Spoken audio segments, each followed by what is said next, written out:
Blackhawks, Cubs, and White Sox. Comcast Sportsnet.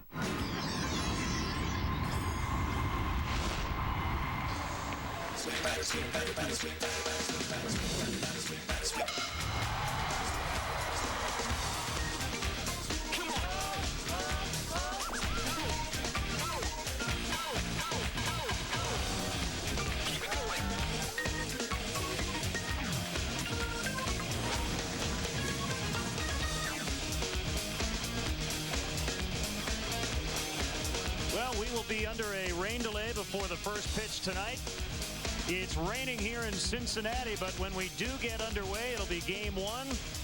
The Cubs winning 2 of 3 in St. Louis and continuing their trip here in Ohio on Comcast Sportsnet. Welcome to Cubs baseball tonight, along with Bob Brentley. I'm Len Casper. It's raining now, but we expect to get this one in at some point. We're told that the first pitch will not be thrown before 7:45.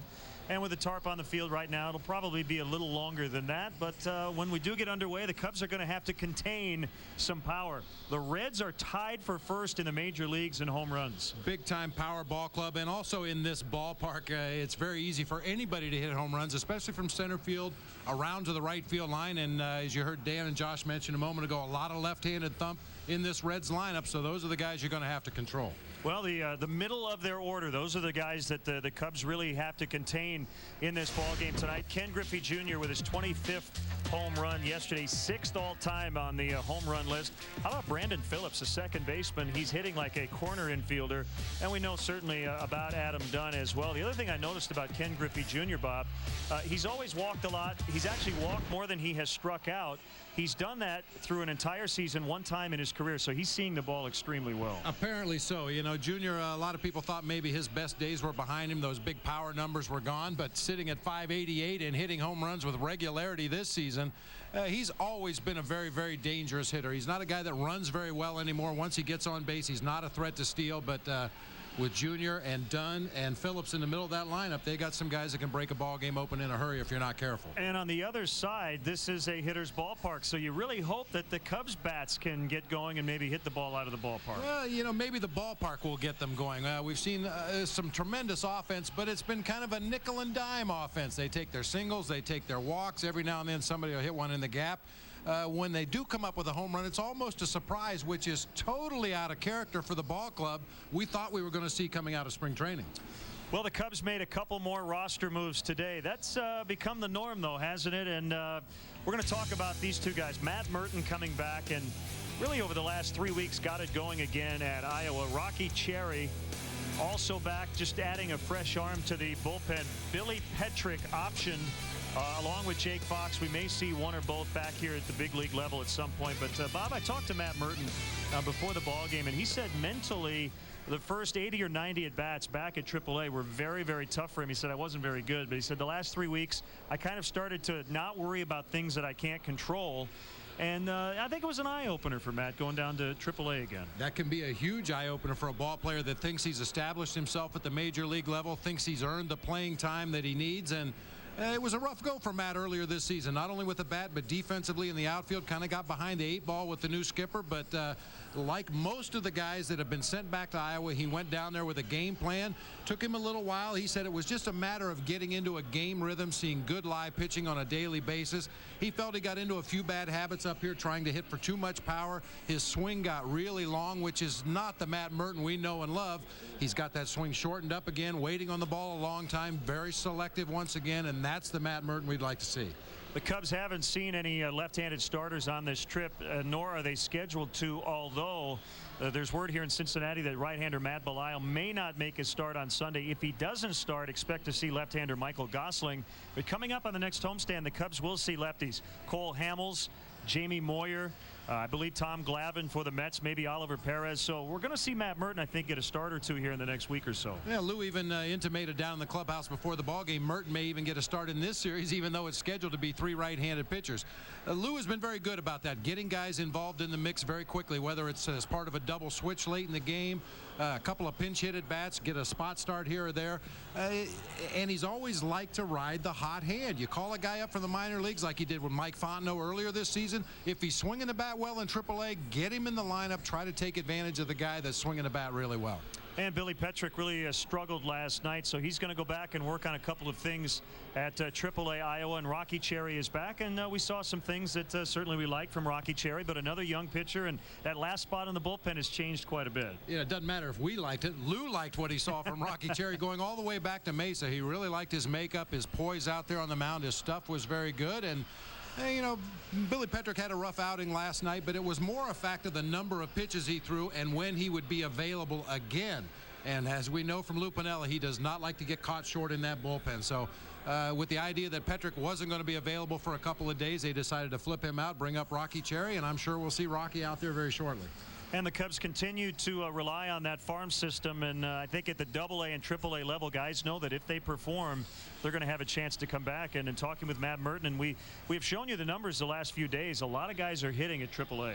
Well, you'd like that to be the situation all the time. It isn't always the case. I mean, I've been involved with major league teams where you needed to reach down to the minor leagues for help, and you look at the stat sheet, nobody's hitting over 250. Nobody's hitting home runs. Nobody's stealing bases. So for the Cubs to have that kind of depth and that wealth of talent at the AAA level and playing extremely well at this point, that makes the job much easier up here at the big league level. So the Cubs right now 2 games back of the Milwaukee Brewers. The Brewers are in St. Louis, and while the Cubs were blown out last night, I guess in a strange way, maybe they hope that kick-started the Cardinals because they now play the Brewers for 4. The schedule's really strange in that the Cubs and the Brewers keep swapping opponents. It's the way it used to be back in the day. You had a travel partner, and every trip you took was with that same travel partner, and the team that you played one series, they would come in and play the next series. I think that was all part of our strategy. You know, you take 2 out of 3 in St. Louis, which is a great. You do that on the road. Anytime you can take 2 out of 3, you'll take it. But the way the Cubs lost that ball game last night, everybody in the Cardinals lineup was really swinging the bat well. Hopefully they'll carry that right over into their Brewer series. Meanwhile, Cincinnati just won 3 of 4 against Milwaukee. Javier Valentin with 2 game-ending hits in that series, so he's another guy you certainly have to be careful for. And he's a switch hitter late in the ball game, and I think Pete Mackanin will pick his spots with Valentin, one of the best pinch hitters in the game. Yeah, he has really shown an aptitude for those big pinch hits late in a ball game. It's not an easy job. Cubs were very fortunate to have Darrell Ward early in the season, who was the guy for the Cubs that came up with those big hits late in the game. And Valentin, a guy that he's a little shaky defensively. You take what you get with the glove behind the plate, but he can swing that bat. All right, we have the catcher. We're going to bring the pitcher into the mix as well. Dan Plesac will rejoin us. We're in rain delay programming before the Cubs and the Reds from Great American Ballpark in Cincinnati. More to come. Stay with us.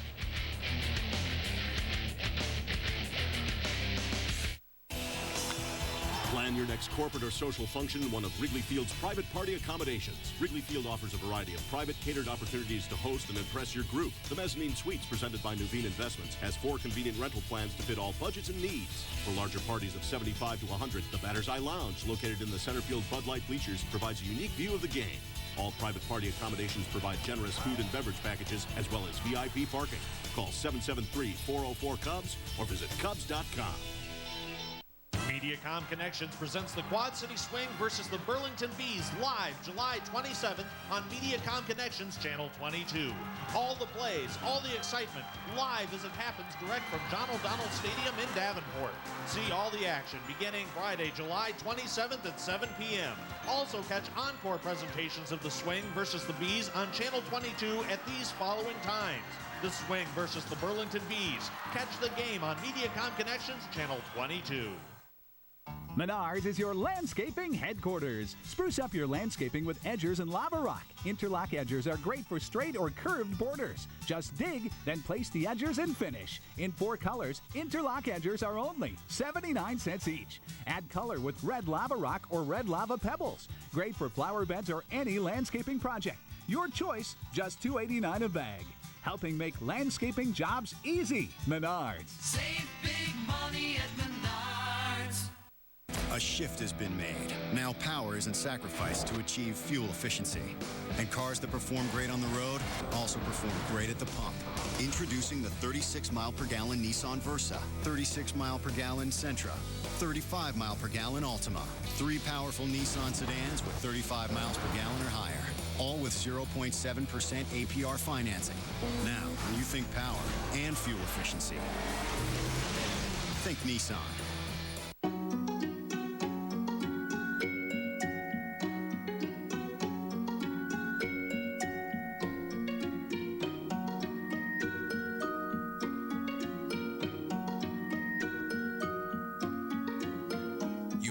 love the details.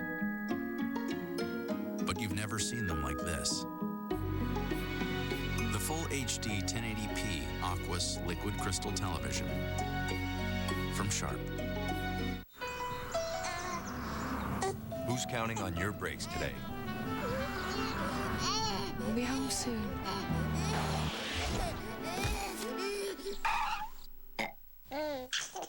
Your brakes are too important to trust to just anyone. So come to Midas, where lifetime guaranteed brake pads or shoes are just $89.95 per axle installed. For brakes, oil changes, tires, and more. Be safe.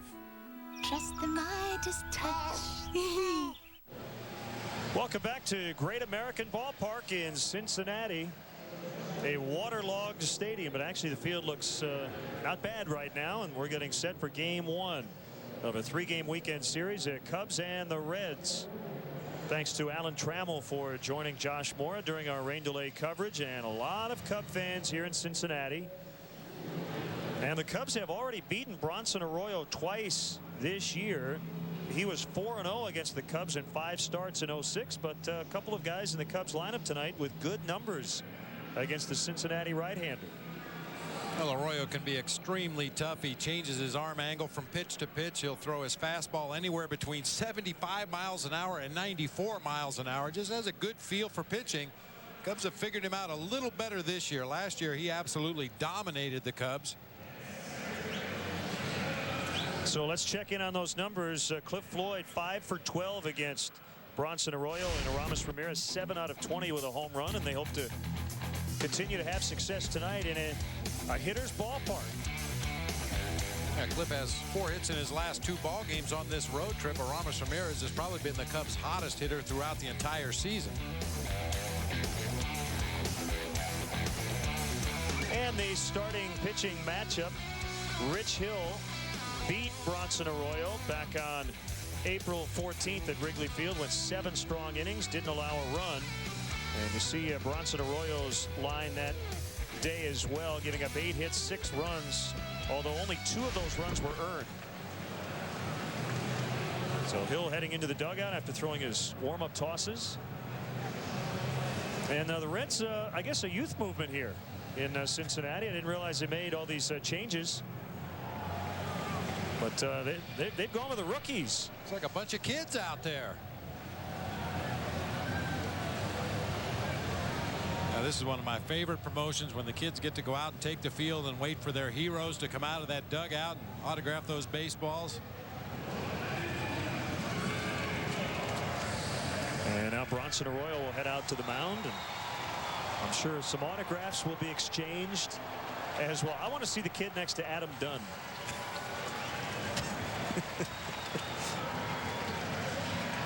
Bronson Arroyo, big tall guy out there on the mound. There's Adam. He could probably pick this kid up and take a bite out of him. He could do that with the umpires. Adam Dunn, a guy that the Cubs are going to have to control in this series. Brandon Phillips signing an autograph. There's Adam Dunn. Dunn with big time power. I talked to David Weathers, the closer for the Reds, before the ball game today. Only the Reds pitchers got to take batting practice on the field today before the rains came, and asking David about this ballpark, he said it's a tough place to pitch. From center field around to the right field foul pole, the ball just flies out of this park.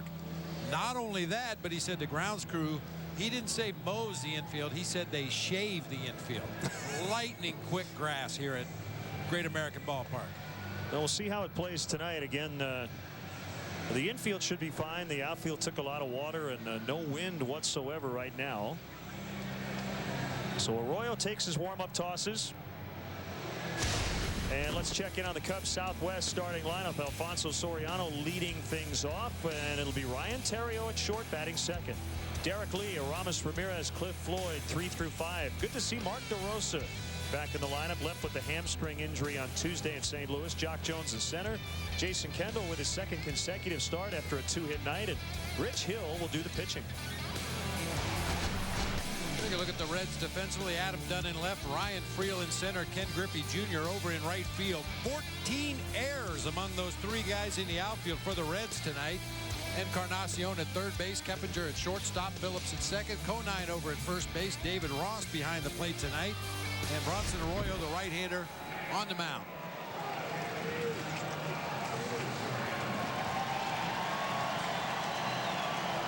So a 4-11 record, but again, he's been a lot better lately. Over his last 6 starts, a solid 3.10 ERAs, 2 and 3 during that time. That big leg kick, and here we go. A fastball in there for a strike on Soriano, and we are finally underway. I mentioned Arroyo will throw his fastball anywhere between 75 and 94. The 75-mile-an-hour fastball he may have thrown once. Just, you know, one of those get-me-over fastballs in a 3-0 count. Maybe an overly aggressive fastball hitter at the plate, and he just kind of lobbed one up there trying to get the guy out front. He will consistently sit in the high 80s to low 90s. The delay was officially 1 hour and 27 minutes. Fly ball deep to right. Griffey's back on it at the warning track, and he makes the catch right near the 370 marker.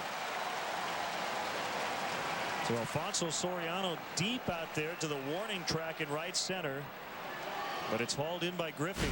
Well, I really thought that ball had a chance off the bat. Good approach by Alfonso Soriano on that breaking ball away. Did not try to pull it, just drive it to the opposite field. And chases Griffey right back to the wall at the 370 mark in right center.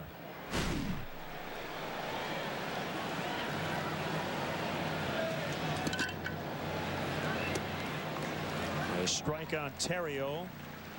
Ryan saw his errorless string on defense of 46 consecutive games. At a whopping 346 innings come to an end in the 8th inning last night. Shoots that ball the other way, base hit.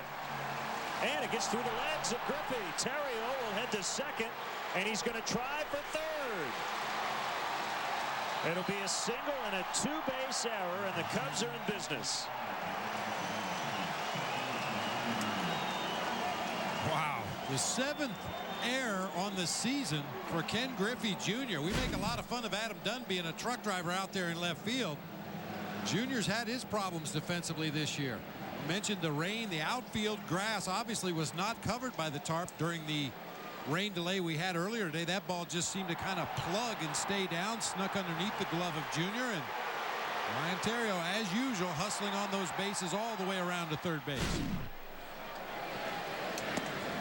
Fastball inside on Derek Lee. Runner at third with only 1 out.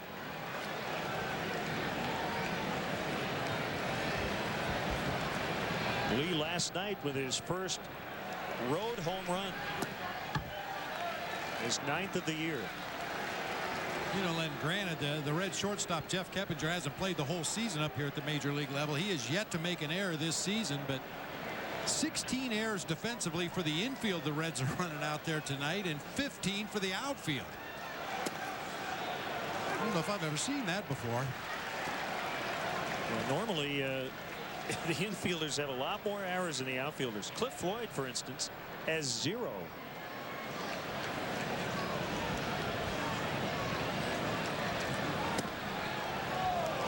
Just off the inside corner. And a hitter's count for Derek. 3 balls and a strike. Get it out of the way right now in the first inning. It's going to be an unusual strike zone tonight with C.B. Buckner behind the plate. That's a given. With a breaking ball, and now 3-2.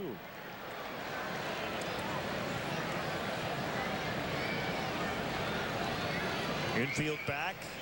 They'll give up a run to get an out.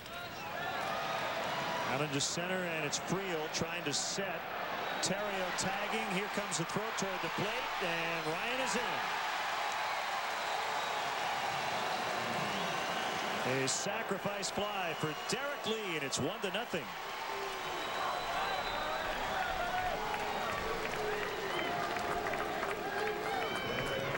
This is something the Cubs have done so well over the last month or month and a half. Get on the board first. Force that other team to play catch up right from the first inning of the ball game. Ryan Terrio's hustle, making it around to third base on the Griffey Jr. error. Sets it up for D. Lee to drive a sac fly into center field. The Cubs on the board first. And now nobody on base, so Ramos Ramirez pops it foul back behind the backstop. 1 strike. The Cubs cleanup man, Derek Lee, coming in .353 in his career in this ballpark. And Aramis a little bit better, .354, with 12 career home runs.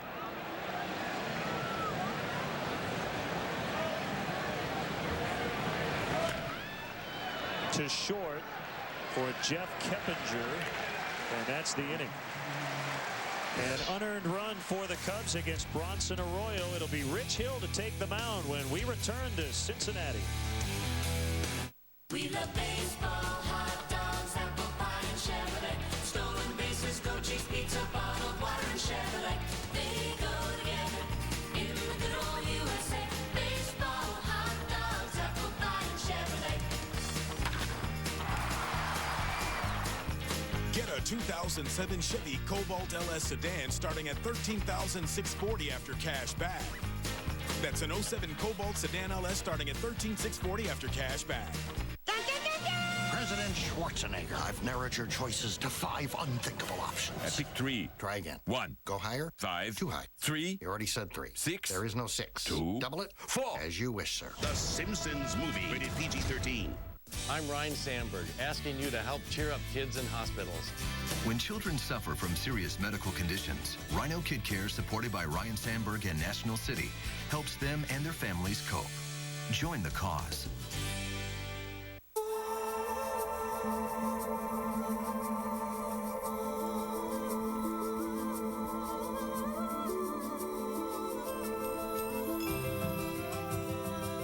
You are cordially invited to the event from Lexus. The summer sales event where you'll find unexpected values on the Lexus you've always wanted.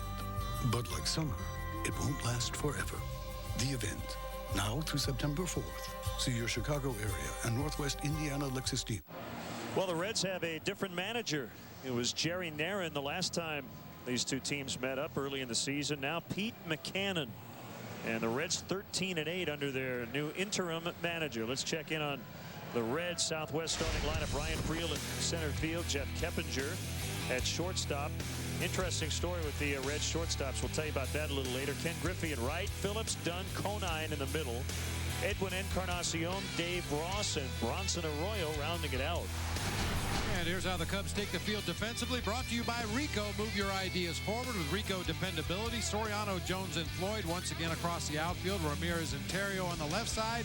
Mark DeRosa at second base tonight. Derek Lee over at first. Jason Kendall back-to-back starts behind home plate, and he'll be catching the left-hander Rich Hill. Hill against Friel, and he fouls back. 20th start for Rich, 6-6. Seeking his career-high 7th win. Got a no decision on Saturday against Arizona. It was a quality start, 6 innings, 2 runs, 1 earned, a season-high 115 pitches. Was not very easy, though. He had to battle through a few of those innings. Swing and a miss. Well, I think that's going to be a good pitch for Rich Hill as he develops more confidence in that straight changeup. 82 miles an hour. That's a very effective pitch for Rich, especially against the right-handed hitters.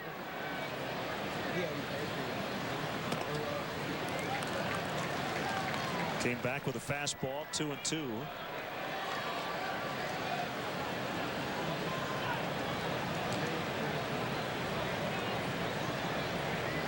And the next one to Friel. Got him, called strike 3. Heater at 89. I still think there are occasions when Rich Hill can sneak that fastball by opposing hitters because of the reputation of the big over-the-top curveball. You talk to hitters around the National League about Rich Hill, the first thing that comes out of their mouth is he's got that big curveball. And when Rich gets to 2 strike counts, I think a lot of hitters look for the breaking ball, and he's gotten some strikeouts sneaking that fastball by. Now the shortstop, Jeff Keppinger, for their shortstop situation in dire straits. He pulls it foul. Alex Gonzalez is on the restricted list to be with his son, who is ill. And that's been going on for quite a while, and the Reds aren't quite sure when Alex is going to return, and certainly his family the most important thing right now. Another foul, this time the other way. Pedro Lopez was filling in, but he went down Wednesday, was hit by a pitch in the left cheekbone, suffered a broken left cheekbone, and immediately went to the disabled list. So they activated Juan Castro from the DL. But Castro has a throwing elbow that may require Tommy John surgery, and he's on the active roster just as an emergency in case they need him late. So that's why Kepinger's been getting all the playing time at shortstop here the last few days.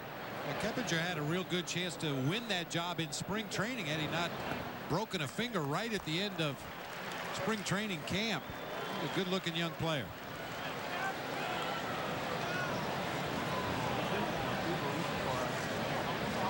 Full count on him. Griffey on deck. Here's the 3-2 pitch, a busted bat flare that's foul. The barrel of the bat ended up almost to third base. Well, let's check in on the weather.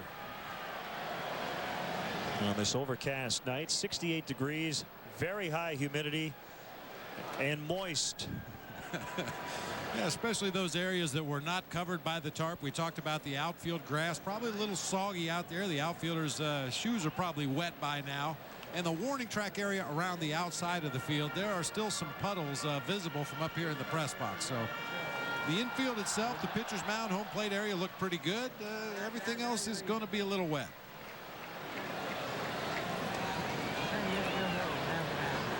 And it's very wet just beyond the right field fence. Keppinger hit by a pitch up near the wrist or the hand area. And it makes you think about Chase Utley, who suffered a broken right hand when he was hit yesterday. Big loss for the Phillies, but Keppinger appears to be okay. So he's on. Let's see where it got him.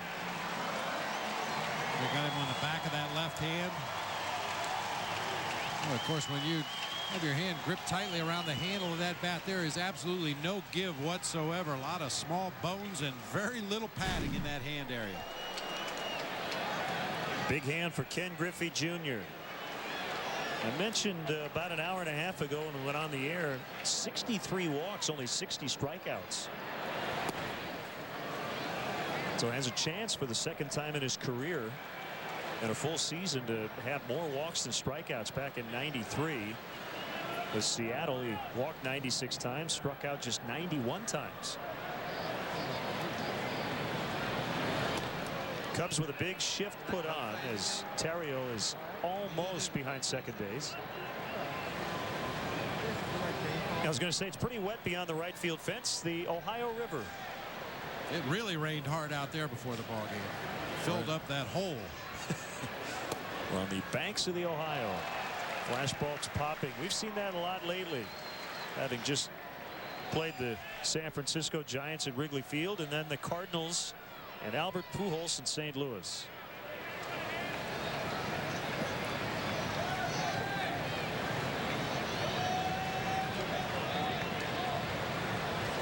The 1-2 to Griffey. Outside on a slider.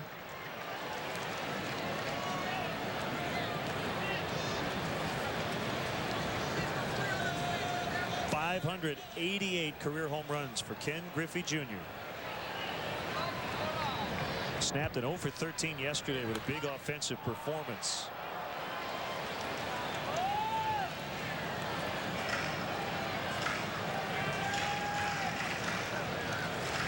So they have the home run total out in right center, 6th on the all-time list, and he recently passed Frank Robinson.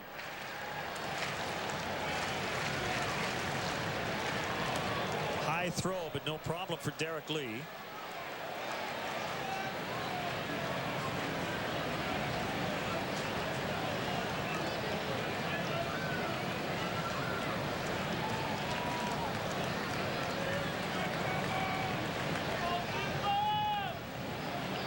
Cubs scored an unearned run in the top of the inning, aided by a Ken Griffey Jr. two-base error after Terrio single. We're going to check down at third base. No swing, says Ed Hickox.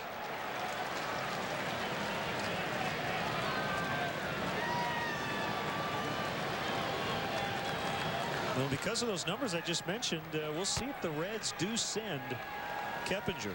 On the other hand, they hit so many home runs, you may not want to be too aggressive. They do run a little bit. Keppinger without an attempted steal. He's not going to run, and the slow curve misses inside.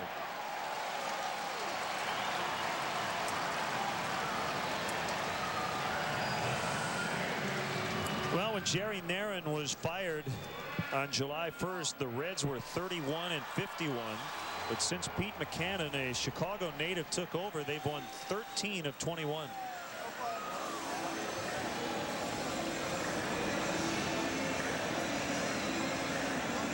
You talk about the stolen bases for the Reds. They have some guys in this lineup that can straight steal a base. Ryan Friel jumps to mind immediately. Brandon Phillips, another guy who will steal some bases. But against Rich Hill, I think you're more likely to see aggressive base running when they get to second base. Rich has worked very hard on that move to first. He's tweaked it throughout the course of the season. I think he's finally settled on a delivery with runners at first that he's comfortable with, and appears to freeze the runner over there at first base. That has not been the case with runners at second. They get huge jumps against Rich Hill. Big bat waggle by Brandon Phillips, and he crushes it foul.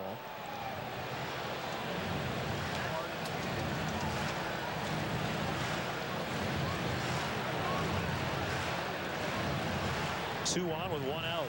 A hit, batter, and a walk.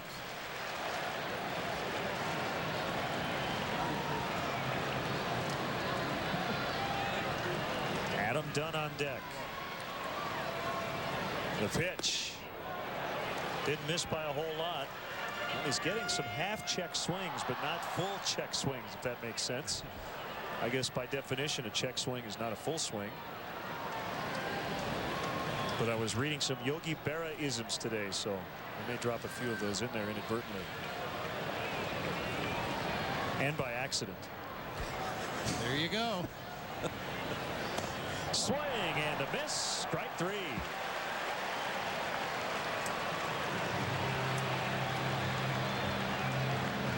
Well, Rich hasn't needed his defense here this inning. He's only needed his catcher.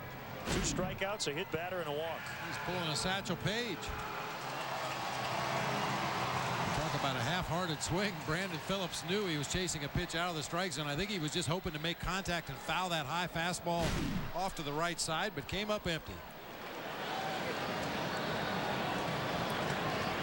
Adam Dunn is hot. He has hit in 12 straight at a .364 clip. He's 2 for 10 lifetime against Hill. There's a different look from Rich Hill. We haven't seen that inside move, or some people call it the spaghetti move because of the way the pitcher gets twisted around out there on the mound. But that's one way to slow those base runners down at second.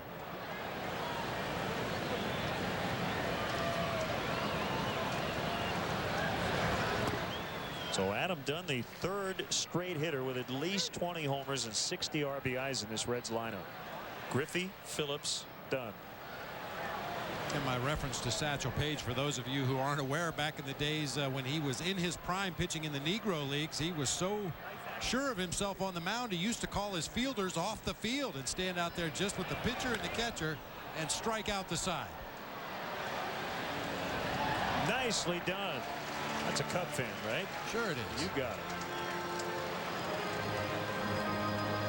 Wait, he has a Cubs jersey, the hat? That should have been the 3rd out.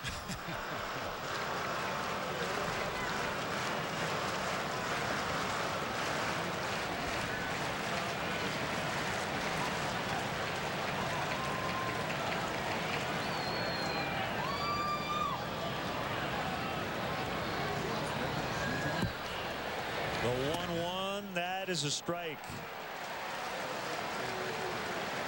Not sure if he hit the spot where Kendall wanted it, but it was a strike called, and that's all that matters.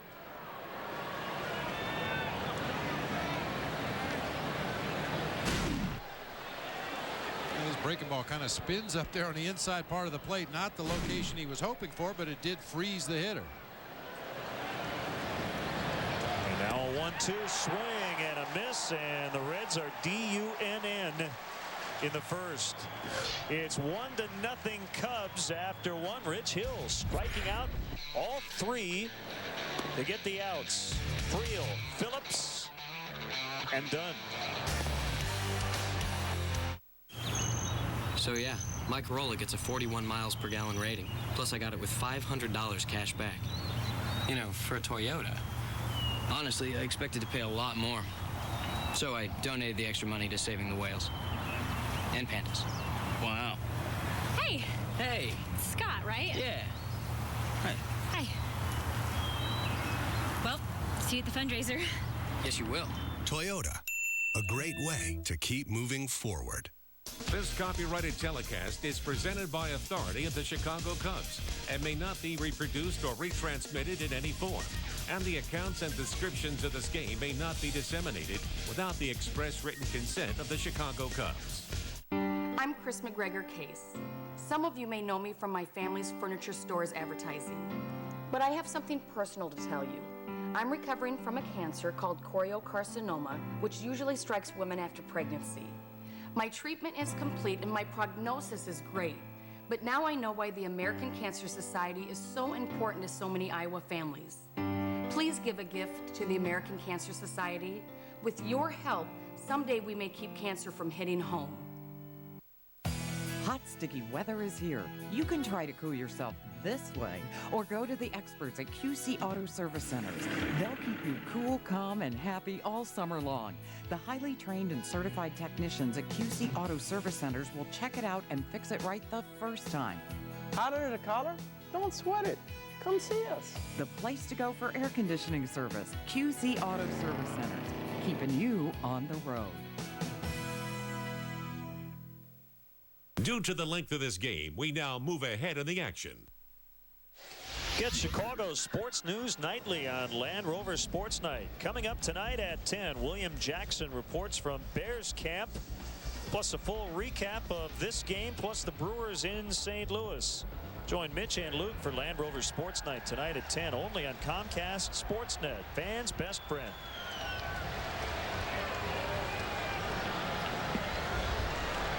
Pretty nice crowd tonight. Maybe a few people stayed away with the long rain delay. Soriano swings at the first pitch. Brandon Phillips is underneath. And one out here in the third, and we're told that might be a sellout tomorrow night. I see a lot of blue in the seats.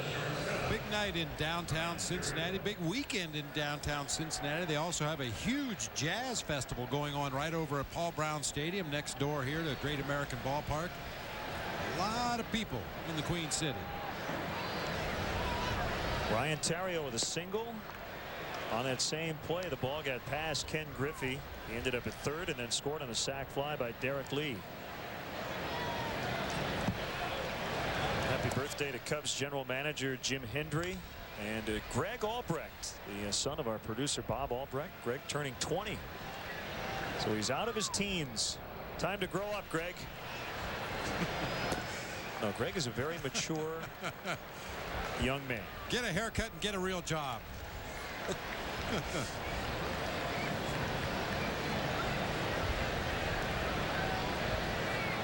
Well, Jim Hendry tonight was in Peoria watching Kerry Wood pitch in his second consecutive game, and he was very good.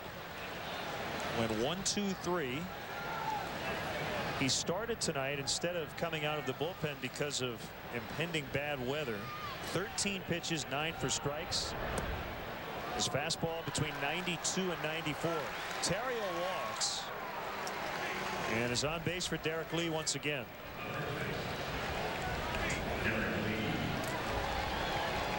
So we'll see how Kerry feels tomorrow. That's a big, big step in this process, being able to go back-to-back games. And more specifically, back-to-back days.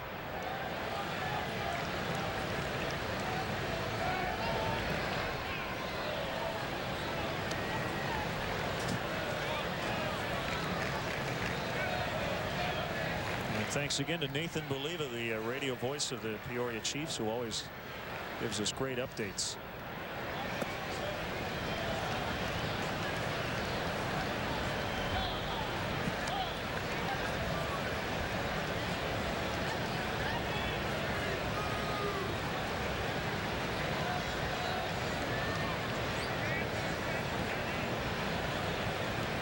pitch to Lee. Curveball backs him off the plate.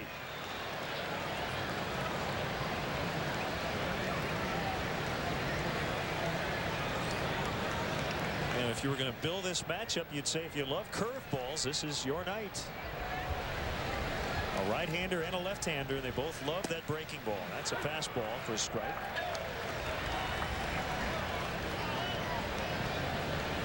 At this stage in their respective careers, Bronson Arroyo is a guy who will throw that breaking ball in any count to any hitter. Very close over at first. Terrio lost his footing as he tried to dive back into the bag. Was just able to scramble in under the tag of Jeff Conine. Rich Hill, on the other hand, uses his curveball in more predictable counts. When he's ahead in the count, has the luxury of missing with the pitch and still being ahead in the count. Arroyo will throw it 3-0 if he feels that's the best pitch in that situation.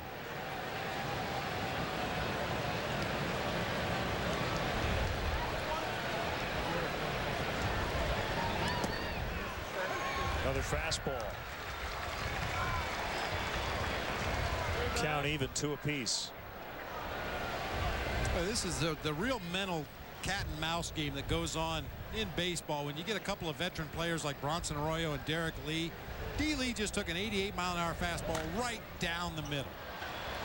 Now, if you're Bronson Arroyo on the mound, you're probably thinking to yourself, he's got to be sitting on a breaking ball. If he's going to take that fastball right down the middle of the plate, he must be looking for a breaking ball. So Arroyo comes right back with another heater. Derek able to get a piece of it and foul it off. Now you're back to scratch again. But for that one pitch, Arroyo thought he had Derek Lee sitting on breaking ball. Oh, with a tighter curveball that time. Well, we've seen David Ross a couple of times look at his pitcher and shake his head no. We occasionally see catchers do that in that cat and mouse game. So he wants Arroyo to shake him off. A lot of times you'll see catchers do that in those predictable counts. 2-0, 3-1, 3-2, where the hitter is probably sitting on a fastball. You want to call a fastball, but you want to plant a seed of doubt. And Encarnacion flips it to Phillips, and they turn it. Around the horn they go. 5-4-3. A couple of really nice defensive plays for the Reds tonight. But remember that error that helped the Cubs get the run in the first is 1-0.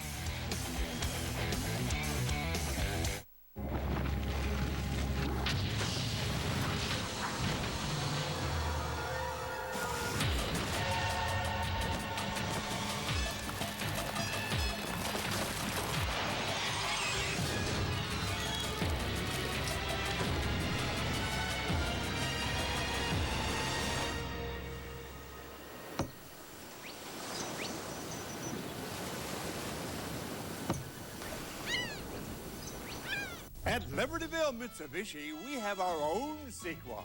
Great savings over and over again on over 200 Mitsubishis available. Right now, get 0 APR for 60 months. Or get the all-new 08 Lancer 29 MPG for just $189 a month. Mitsubishi Motors. Driven to thrill. Bob Rohrman. You owe it to yourself. Our sequel has no equal.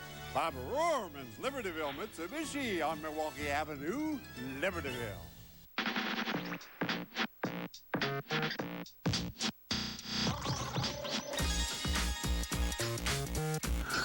With every step, it gets better.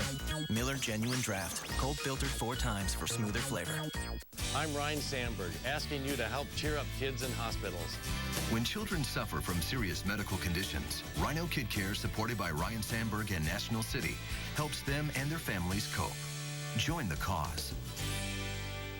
Tonight, the series continues in Cincinnati when Alfonso Soriano leads the Cubs against Ken Griffey Jr. and the Reds. Coverage starts with Verizon Wireless Cubs pregame live. Cubs Reds available in widescreen format tonight at 5:30 on Comcast Sportsnet. Fans' best friend. Hey fans, the Cubs host the Phillies on Thursday, August 2nd at 1:20. Kids, get to the ballpark early. The first 6,000 children aged 13 and younger will receive an exclusive Chicago Cubs plush bear from Build-A-Bear Workshop. Compliments of Pepsi. Top of the order now for the Reds. And it's Ryan Friel who takes a pitch way outside. 1-0 Cubs.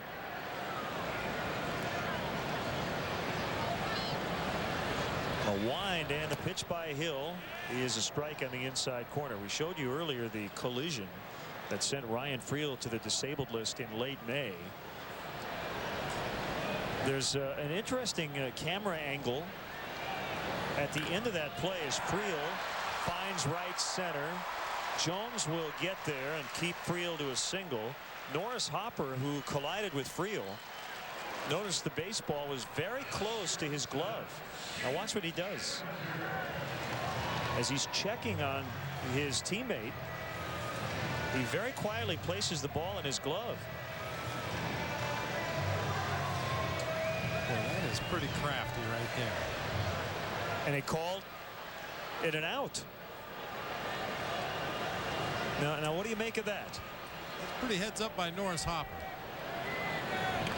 Bunted by Keppinger.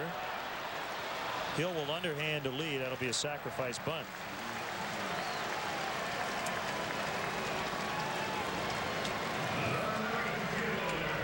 Let's check out the LoJack caught stealing report. LoJack, the only stolen vehicle recovery system operated by the police. So Friel didn't need to steal a base there as he was moved up by Keppinger. Yeah, I mean, I'm sure there's somebody sitting at home saying you're worried about getting the catch, but you know what? Hopper was checking on his teammates, so it was a combination deal, and he very quietly placed the ball in the glove.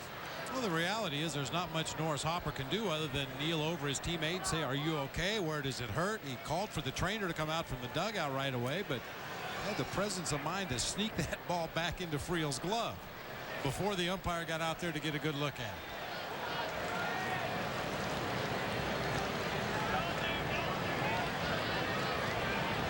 Very nice. Once again, Rich Hill with that inside move to second base, a potential base stealer out there at second. One thing working against Ryan Friel in this situation is the shift the Cubs have on for Ken Griffey Jr. Puts Ryan Theriot very close to the bag at second base. One thing working in Friel's favor is the fact that Ramos Ramirez is so far off the bag at third.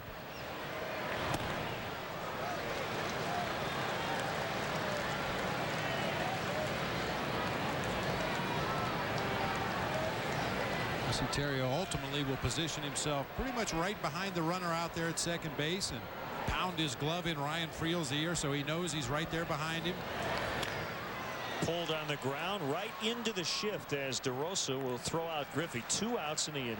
Friel's now 90 feet away.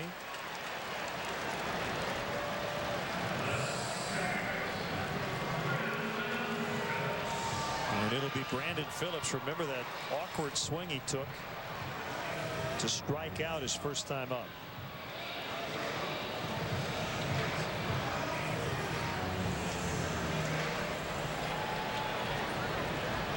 The Reds 5th in the National League in runs, tied for first in the majors with Milwaukee with 140 home runs. Curveball strike.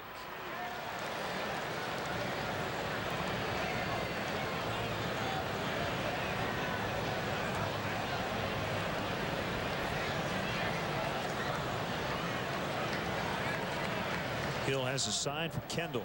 Big leg kick in the pitch. Swing and a miss.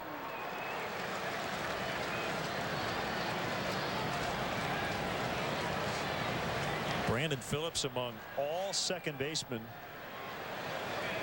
in the top 4 in stolen bases, home runs, hits, and RBIs. So you would certainly say Brandon Phillips a solid Silver Slugger candidate in the National League.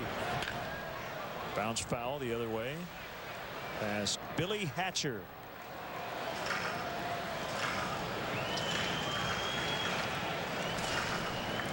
Former Chicago Cub and also played for the Reds. He was a 6th round pick of the Cubs back in 1981.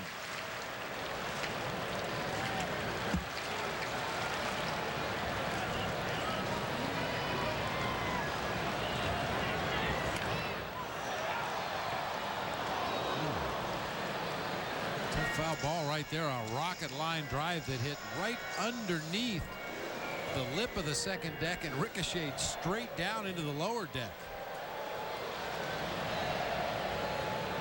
Looks like everybody's okay.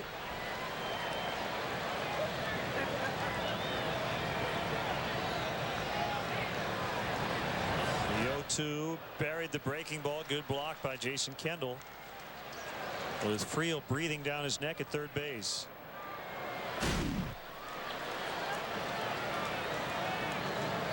Kendall just very calm as he blocks those pitches in the dirt, very much like Brad Ausmus from the Houston Astros, another catcher who is very much under control, stays calm behind the plate, doesn't tense up too much. Very soft target. When that ball hits the chest protector, it just drops straight down.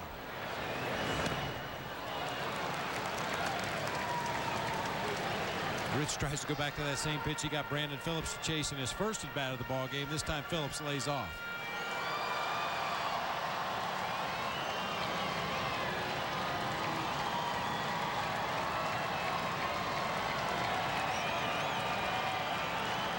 Two on the way, and the Reds have tied it. Brandon Phillips with an RBI hit. He's busting it, trying to get to second, and he's in. The throw is a little bit off the mark from Soriano, and Phillips with a double, and it's 1-1.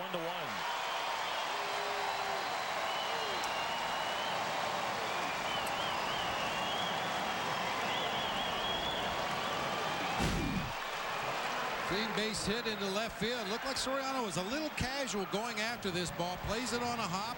Takes 2 or 3 steps to gather himself. And by the time he looks up to throw the ball back to the infield, Brandon Phillips is about halfway to second base and goes in with a head-first slide safely.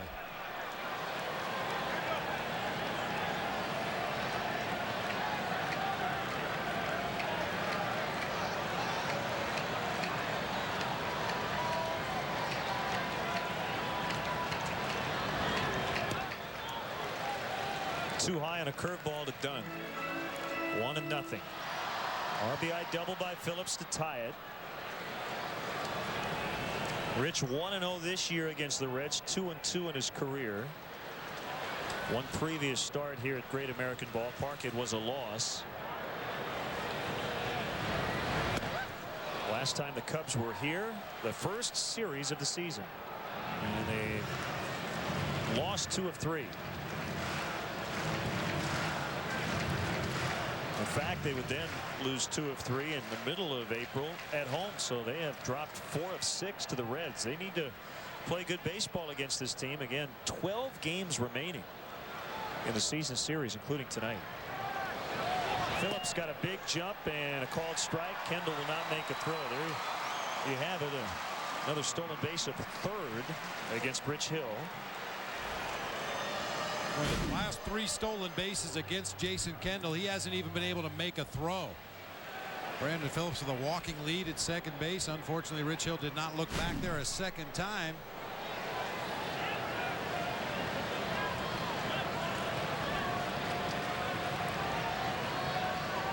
Normally not a high percentage time to attempt to steal third base, but once again, you have a breaking ball pitcher on the mound. Possibility that big curveball might end up in the dirt.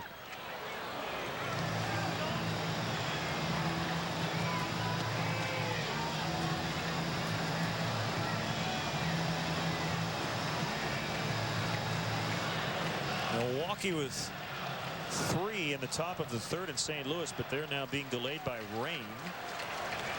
Well, it just says delayed. I'm assuming it's rain. So they lead the Cardinals 3-0.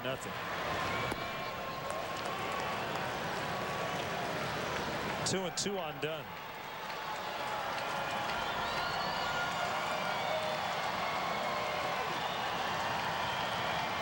It's Claudio Vargas and Mike Moroth in that pitching matchup.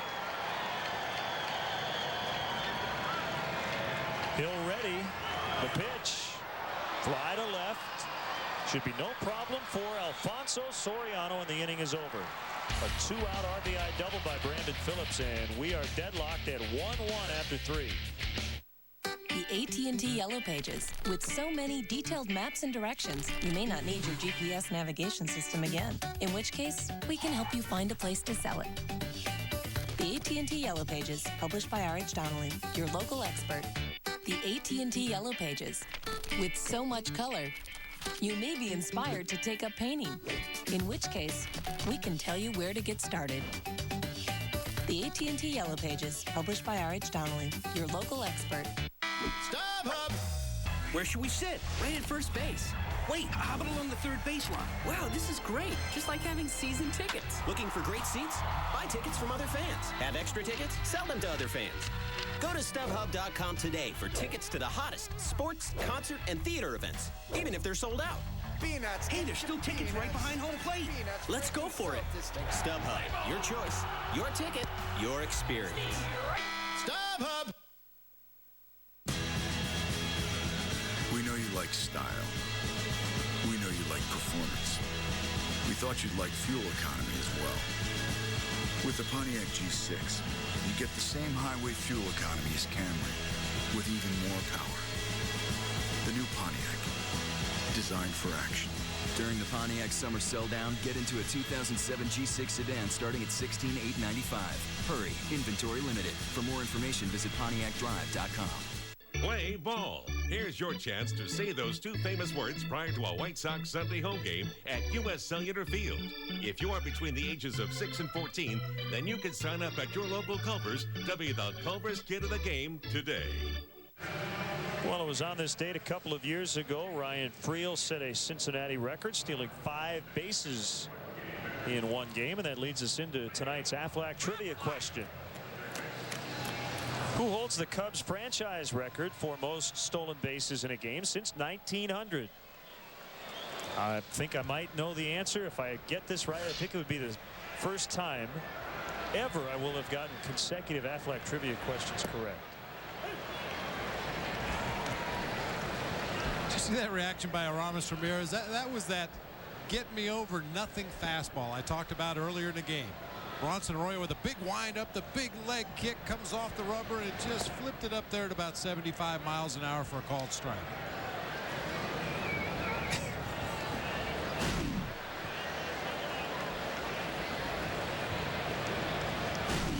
I think he thought it was low. Fouls it back. 1 and 2. I think it's lightly raining at the moment. But we always take our cue from the fans, and nobody's moved, so that's a good sign. A light mist. And that one just missed. 2 and 2. Well, Sports Illustrated did an interesting piece earlier this year on pitchers' windups, and they asked Bronson Arroyo about his unique leg kick. Hammered foul. He said he's been using the same windup since he was 10, and he was trying to make it look like Dwight Gooden. Now, Gooden's wasn't exactly like his, but Arroyo thought it was close and stuck with it. And not many, if any, guys really kick their foot up that high. They usually keep their foot down a little bit, even if their knee goes up. It's all just a matter of keeping their mechanics together, and a lot of times when you have that kind of a big leg kick, that will put you in a poor position to deliver the baseball, but something Arroyo has done over the years and feels comfortable with. I don't know that I teach a young pitcher to use a windup like this. Well, there's going to be some youngster in the Cincinnati area who will try to emulate Bronson Arroyo. Curveball hit deep. Left field, Dunn's back, and he's going to catch it. Sounded good off the bat. I could see a bunch of Cub fans up in the seats out in left beyond the National League scoreboard, but instead of becoming a souvenir, Dunn made the catch. Well, Ramirez wasn't able to extend on this pitch. He saw the breaking ball, he recognized it, but it hung up on the inside part of the plate. Had to really pull his left arm in close to his body to get the barrel of the bat on the ball, and just got jammed enough to keep it in the ballpark.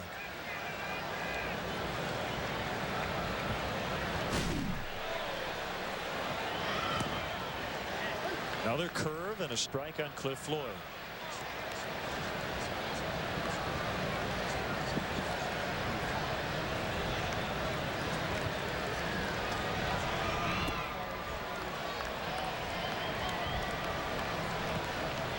And I can tell you another thing about Bronson Arroyo's leg kick. There is probably a pitcher or two, or maybe even a position player somewhere currently in the major leagues during batting practice who has it down. Oh, you know that. There are a lot of guys who like to say, you know, here's this guy, here's that guy.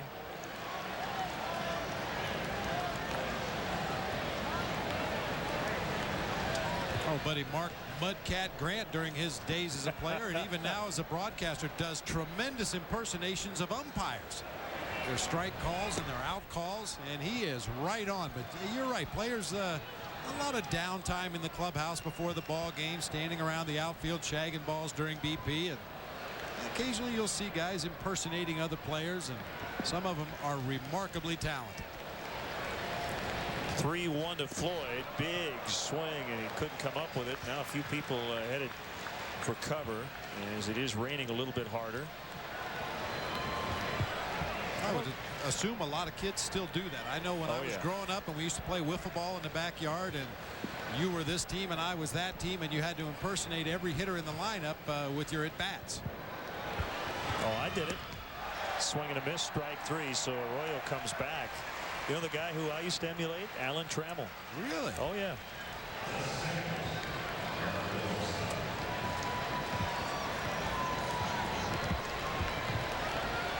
He was pretty smooth at short, wasn't he? I mean, I would emulate the way he would turn a double play.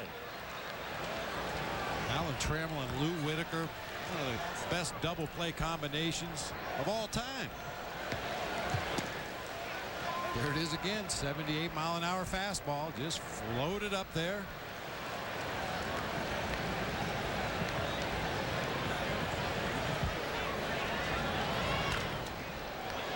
Diving stop, Encarnacion from his knees throws out DeRosa.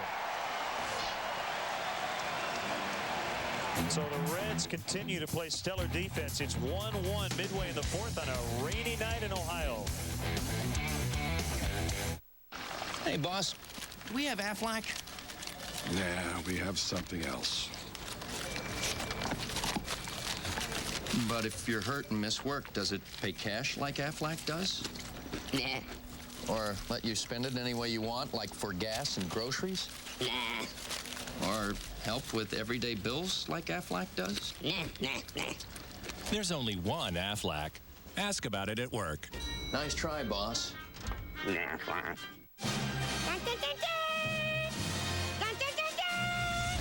Now, it's finally here. Stay back, I got a chainsaw. The Simpsons movie, rated PG-13. SAP is affordable solutions for companies like ours. I have a sneaky feeling the world of high-precision electronic gas pressure gauges is about to change.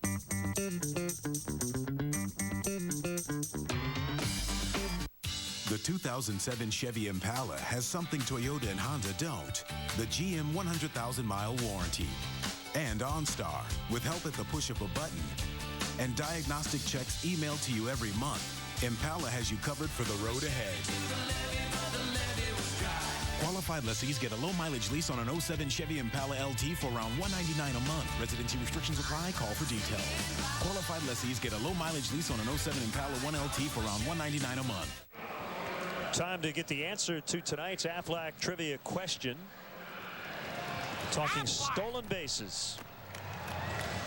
Who holds the Cubs franchise record for most steals in a game since 1900? I think I got this one right. EY. Eric Young. Yep, 5 against Montreal in 2000. It was really only 4.2 stolen bases, but with the exchange rate in Canada, it works out to 5. That's right. Bounding ball to short. Kicks up for Terrio. Jeff Conine is out.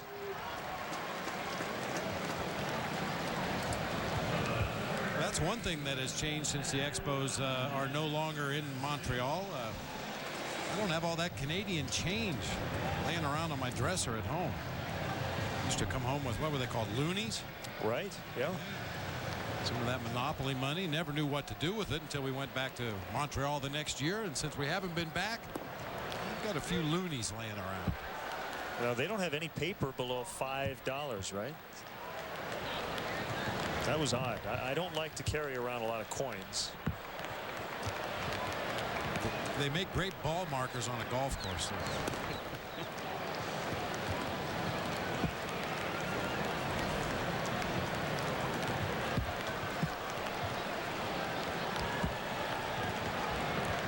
Well, our director Dave Turner, who directs Blackhawks. Oh man, go foul. That ball was massacred And it's fair, and it's a home run. Edwin Encarnacion just hit one about 5,000 feet.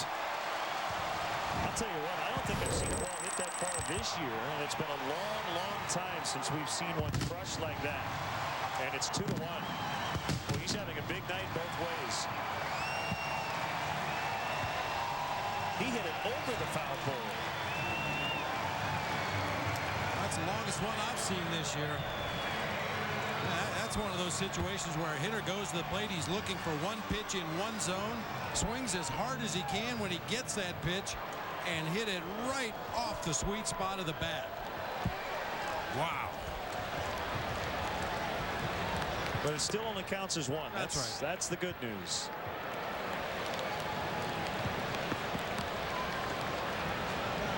My goodness. His 7th home run of the year, number 141 for the Reds. So they have the lead for the first time. Number 20 allowed by Hill.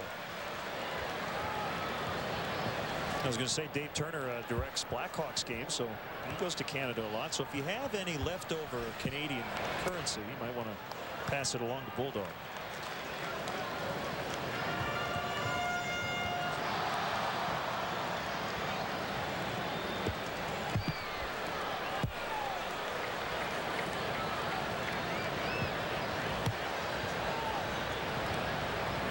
Well, the home run ball's been a problem as Hill walks Ross.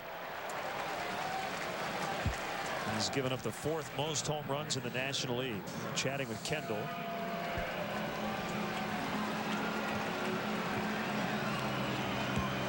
Well, Joe West, the crew chief, was chatting with somebody, I think from the grounds crew, between innings about the rain as it continues to drop, and Encarnacion dropped the bat head.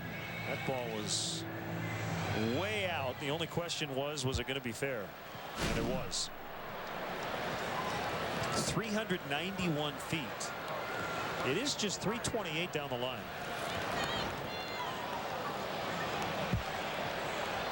But I think what made it impressive is how high he hit it. It would have gone further, but it bounced off the moon. 391. That sure seems a lot further than that. Like you said, it was so high over the top of the foul pole.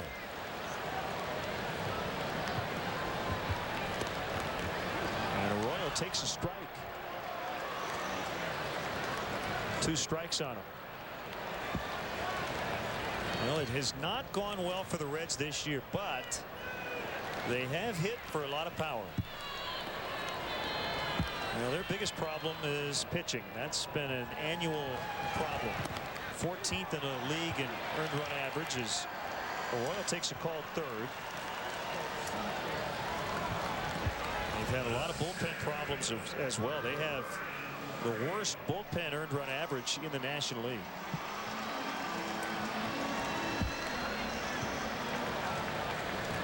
Cubs would like to get into that bullpen early, with Arroyo pitching well early on.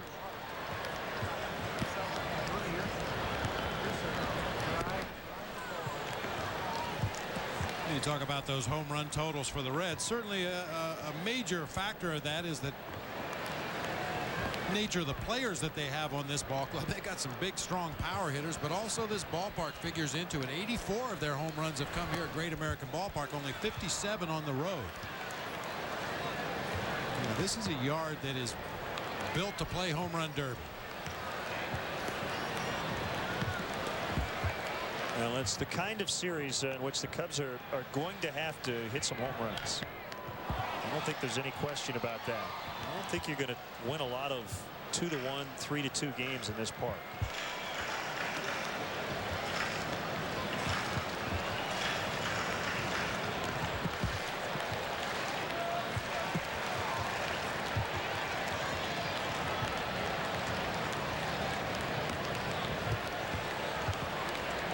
Would have been good timing if the Reds had umbrella night tonight. Although I do see a bunch of umbrellas. You know, there are some parks that do not allow umbrellas. The only problem I would have is if I'm sitting behind someone with the biggest umbrella. Yeah. because a big part for me of enjoying a baseball game is being actually able to see it. Swing and a miss. Strike three. That definitely helps. Encarnacion with a big blast, and the Reds now lead 2-1.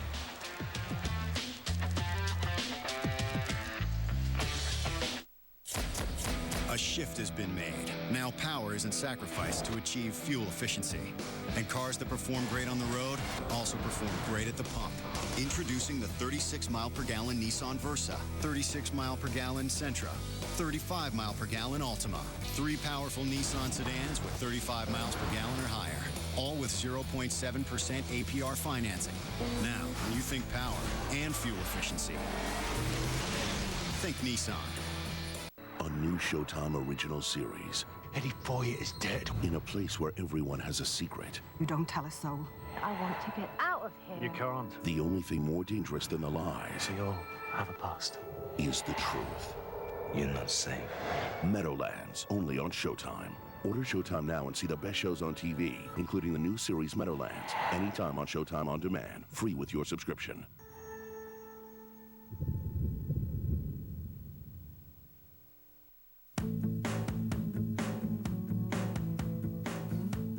So, you're a green person, but which shade? Confusing, isn't it? Well, True Value's Color Made Simple can help. With exclusive tools, trained professionals, and expert advice, finding your color will always be simple. Now let's talk purple. True Value's Color Made Simple. Meeting the challenge since 1940.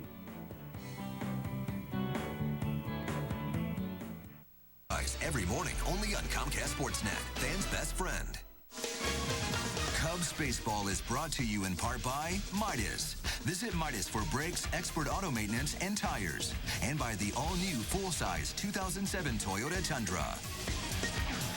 Cub fans still looking to get tickets to the hottest Cubs games this year? Visit Cubs.com and click on Replay, the official secondary market site for the Chicago Cubs.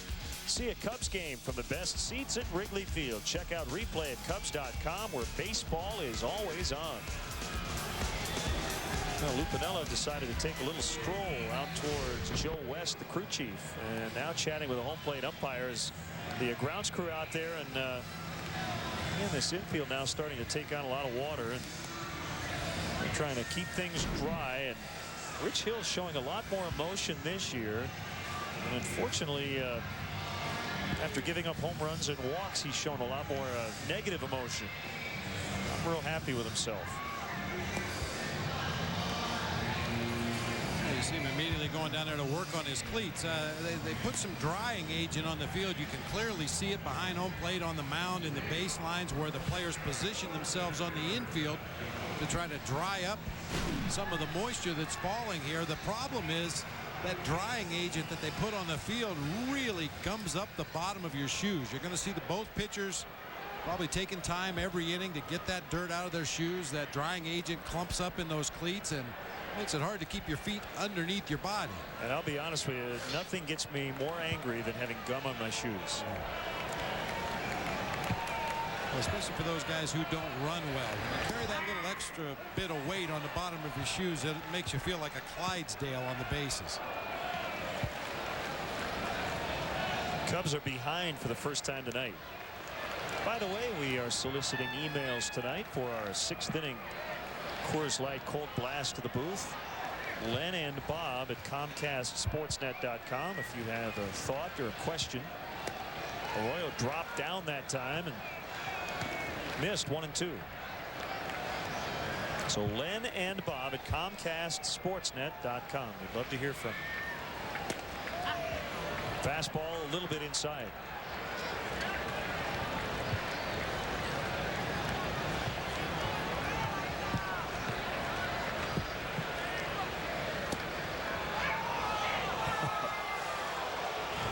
Cubs will take that one. 3-2 on Jock Jones. Remember the DeRosa double came after a very close pitch that went his way, and Jones trying to take advantage, and he bounces it foul. And Jason Carr from the Cubs media relations department alerting us to the fact that the DeRosa double was a milestone 2-base hit, the 29,000th double in Chicago Cubs history.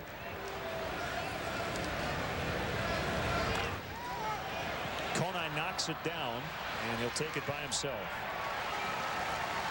And Jason told us that he looked through the box scores and counted up every one of them before he came in here to report that little nugget to us. Until you walked in and said 54, 55 when he was on 28,732.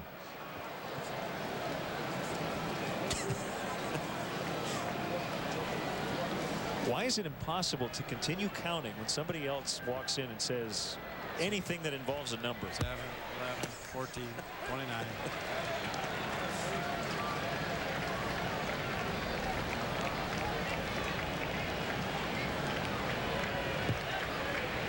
Kendall trying to get something going. 1 out in the 5th.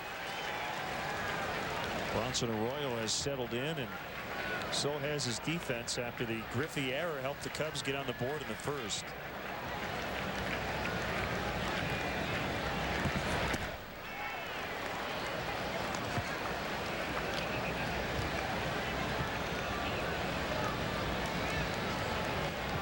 Well, they give Kendall a ton of room out in left center. Saw Arroyo looking back at the mound right there. Slipped a little bit when he hit his landing hole out in the front. The left foot came down and just gave away a little bit. That's one of the primary concerns of an umpiring crew. When the pitcher loses his footing out on the mound or loses his grip on the baseball because of the moisture, that's the point you have to start thinking about stopping play. I don't want anybody to get hurt. Gobbled up by Keppinger, and close play at first. He got Kendall.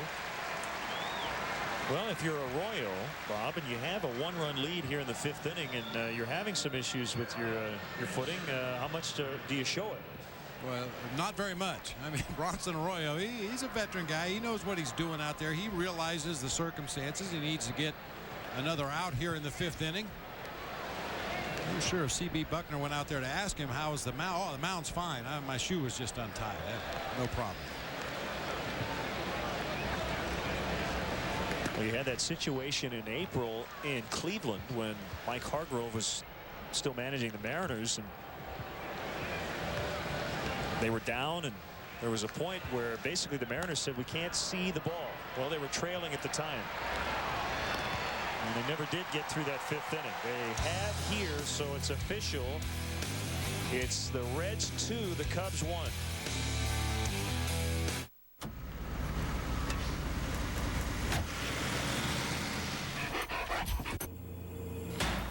With convenient flights every day, Southwest Airlines gives you the freedom to do business out of town and still come home at night.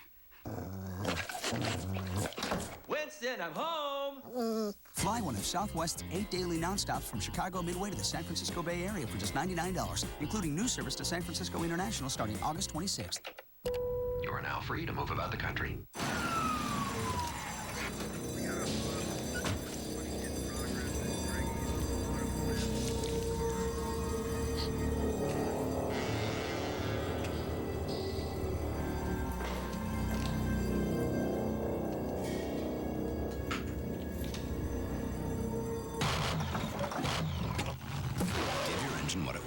Always ask for Pennzoil. Get a 5-quart jug of Pennzoil high mileage vehicle motor oil at Walmart for only $12.22. One half-ton pickup has the best warranty of any other, the best fuel economy of any other, not to mention the highest possible front crash test rating. Makes you wonder why you'd want any other truck. The all-new redesigned GMC Sierra. It's the GMC Summer Sell Down on a great selection of 07 models. Right now, get 0% APR or $2,000 total cash back when you purchase an all-new 07 Sierra 1500 Extended or Crew Cab. For more information, visit gmcdrive.com. Well, a rain delay of almost an hour and a half before the first pitch was thrown tonight, and a pretty good pitchers duel right now. It's 2-1 Cincinnati. The Cubs won the first 2 in St. Louis, lost last night, and they'd like to get that first one. They've been very good in the first game of series lately. It's going to be tough against this Reds ball club. They've already made a managerial change in the middle of the season. They really feel they have nothing to lose. This is a very loose, aggressive bunch of players over here. Playing nice defense tonight. They're getting a good performance by their starting pitcher, and a long home run off the bat of Edwin Encarnacion to give them a lead. And it continues to rain here. Rich Hill taking the ball here in the bottom of the 5th inning. And he's going to face Keppinger, Griffey, and Phillips. And if anyone should reach, Adam Dunn. Pitching matchups for the rest of the weekend. Sean Marshall against Aaron Harang. And that's another reason why you really want to take this one. Aaron Harang is 10-2. And the Reds have won his last 9 starts. So you figure that's going to be a very difficult one tomorrow night, although Sean Marshall has pitched well really all season. And then you have Carlos Zambrano against right-hander Matt Belisle on Sunday. Yeah, Aaron Harang, widely recognized by baseball people as one of the 3 or 4 or 5 best pitchers in the National League right now. David Weathers, I mentioned, I talked to him before the game, said the guy probably should have about 14 or 15 victories right now had the bullpen not gave away some of the games when he had a lead. Keppinger with a single. Griffey now at the plate. 5 hits for the Reds. The Cubs have 2.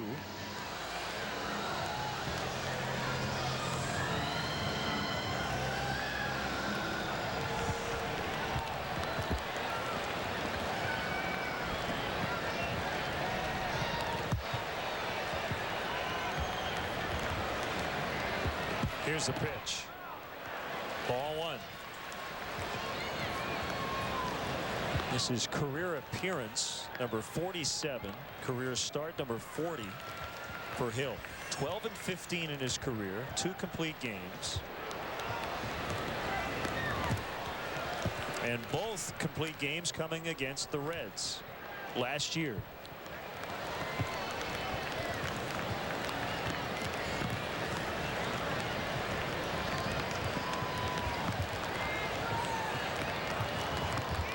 At the belt, now to the plate. 1-1.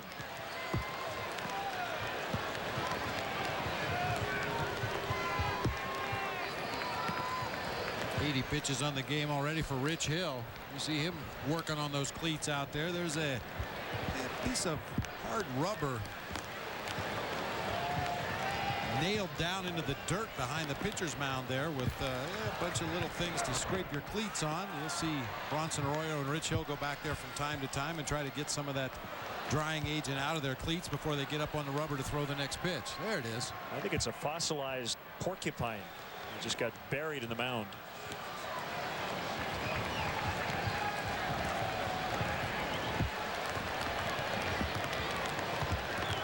They used to always use the old tongue depressors. Go back to the bench and the trainer would pass out the tongue depressors or the popsicle sticks, and everybody went to work on their own cleats to clean them out. I think the key on that one is that you say before you use it on your spikes, right? Not the other way around. I always preferred to call them tongue stimulators rather than depressors.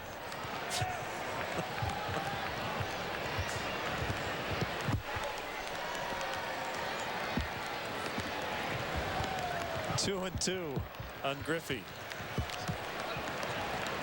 Well, one thing about this shift, Len, you will get some unusual looking double plays. It doesn't happen very often because Junior doesn't hit a lot of balls to the left side on the ground. But I've seen it happen before where a dead pull left-handed hitter like Ken Griffey Jr. cues one off the end of his bat to the third baseman. Well, with this setup, there's only one guy who can cover second base. So you potentially end up with a 5-6-3 double play. Ryan Theriot, the only middle infielder that could get to the bag in time to cover.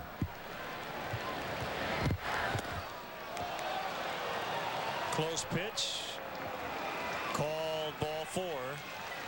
Kind of a delayed reaction by everyone involved. And 2 on with no outs for Brandon Phillips.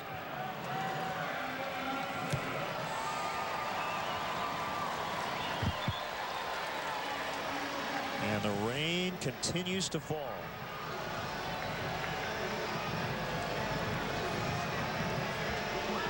These are the real tough ones for the crew chiefs because it's just not raining hard enough. But it hasn't stopped. And it would seem to indicate that Joe West has been told that it's going to stop here at some point soon. I mean, if somebody told him, look, it's basically going to do this for the next 3 hours, now that we've gotten here into the 5th inning, he might be more apt to delay the game. Although if he is told it's going to rain the rest of the night, he might just be trying to get in as many innings as possible now, understanding that once we stop, we may be done.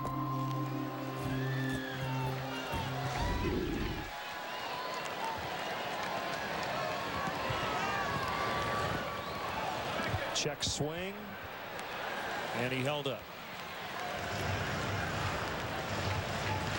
Now, we had a question, we had an email earlier, I think last week, about what the role of the crew chief is, and this is one of those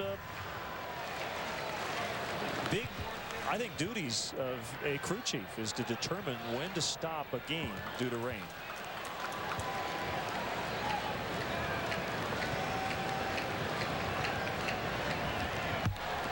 Kick and the pitch. Line foul. And I'm sure there's a lot of training involved, but this is one of those that comes down to experience. And, you know, you're not a meteorologist, but what you do is you rely on the meteorologists that the Reds rely on. Rocky Cherry is up in the bullpen.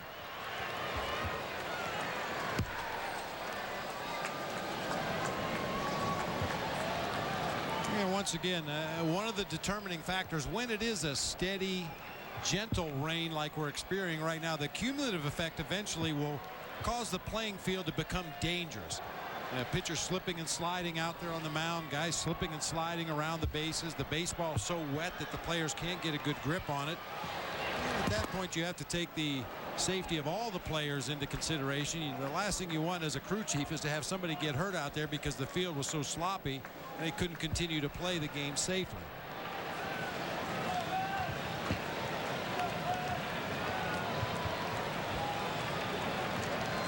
Hill trying to avoid more trouble. First and second, no outs in the middle of their order. This is a cleanup guy, Brandon Phillips. Or 3-1.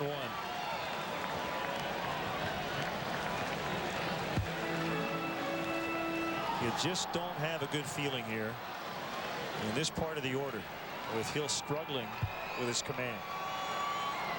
Boy, and you'd like to leave him in to face at least the next hitter, Adam Dunn, a lefty. 3 right-handers in a row after that. So I'm sure Lou Piniella is going to try to extend him through Adam Dunn if possible. 3-1 on Phillips. Here's the pitch. Big call, 3-2. So he still has a chance.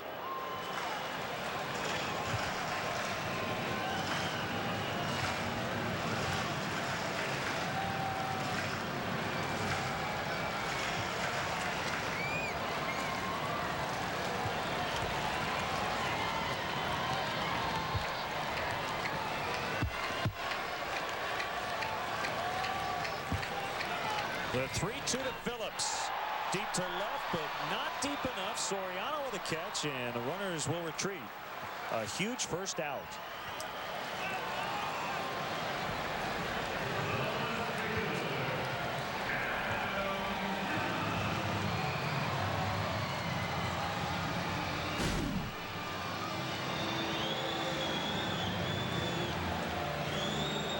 Phillips just didn't get all that ball. Got in on him just a little bit. Routine fly ball to left for Soriano. It is a big out. Adam Dunn second on this Reds ball club, grounding into 10 double plays on the season. Surprisingly, Brandon Phillips leads the ball club with 16 double plays grounded into. I think that's because of his follow through after his swing. He gets himself into a bad position. It takes him a while to get started out of that batter's box. Took a lot off that curveball, 69 miles per hour.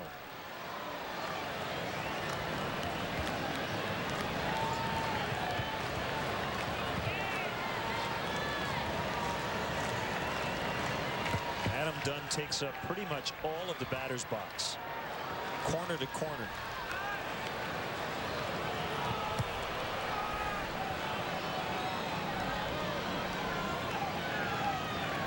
If you can actually see what the batter's box is, give you a lot of credit, because there's not much chalk left. No, that's just essence of batter's box now.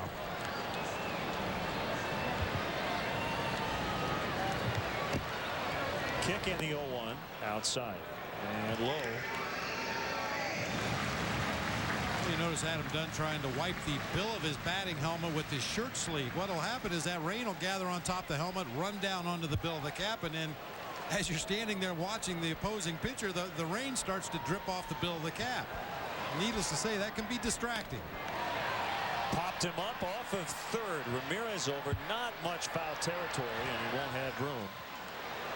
You know, back on the batter's box, I think a lot of hitters, you know, try to pretty much obscure the back line, and a lot of times their foot will be out of the box. I think if you took away the chalk completely, a lot of guys would be messed up. Don't you think? Oh yeah, and it's been known to happen at times that the grounds crew comes out and maybe it's a rookie, his first day on the job or something, and they don't put that frame down exactly where it's supposed to be. Sometimes the box will end up a little deeper than it should be, a little further out toward the mound than it should be, and hitters notice immediately. They know that with my foot on that back line, my front foot should be exactly right there, and I'm comfortable in this spot. When that's off at all, a hitter notices it immediately.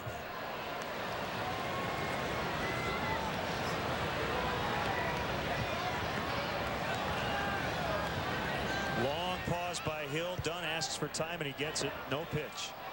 I've never seen it happen at the major league level, but I have seen it happen in the minor leagues before, where you have a lot of young intern type guys working on the grounds crew for the summer and put the chalk lines out on the field and walk away, and you look at the batter's box and it'll be pointed toward right center field. It's not even lined up with the middle of the field.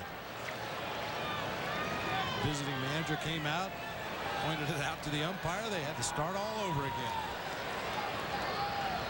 Kendall told Hill to shake him off on the first sign. The 2-2 pitch popped up again. Kendall giving it a look, and again no play. Did that bounce off the umbrella? Well, it got the umbrella and part of the fan underneath the umbrella.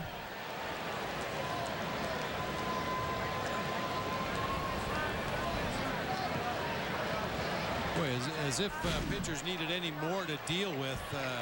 No foul ground here at Great America Ballpark.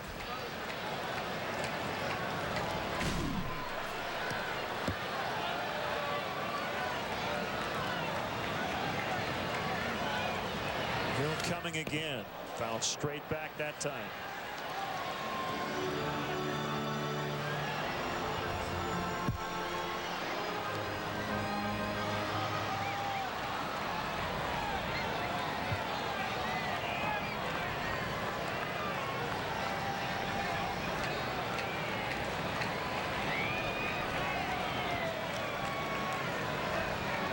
Respective laundry rooms aren't going to smell too good after this game. Be a lot of wet uniforms. Another 2-2 pitch, and he freezes him. Called strike three.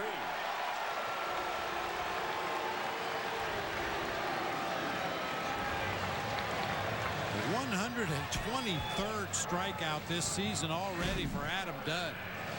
I mean, this is a guy that's obviously a very dangerous hitter. He ranked 4th in the National League coming into play tonight in home run ratio. 1 home run every 13.2 at bats, but he strikes out 1 out of every 3.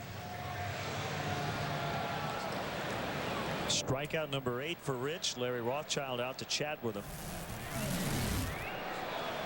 And they'll discuss strategy against Jeff Conine. I believe, Bob, Jeff Conine has put the first pitch in play both at bats. His first at bat a double to right, the second at bat a ground out to short. So they may be talking about the first couple of pitches in a sequence.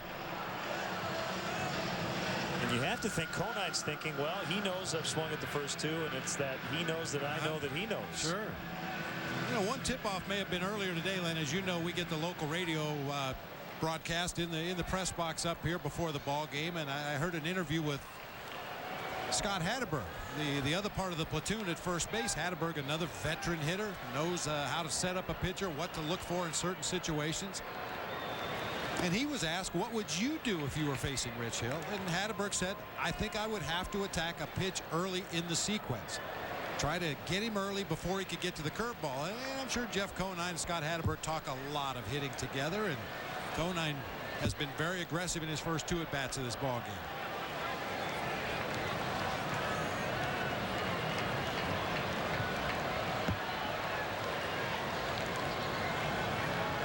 Keppinger at second, Griffey's at first. Hill trying to escape here in the 5th inning. Curveball strike.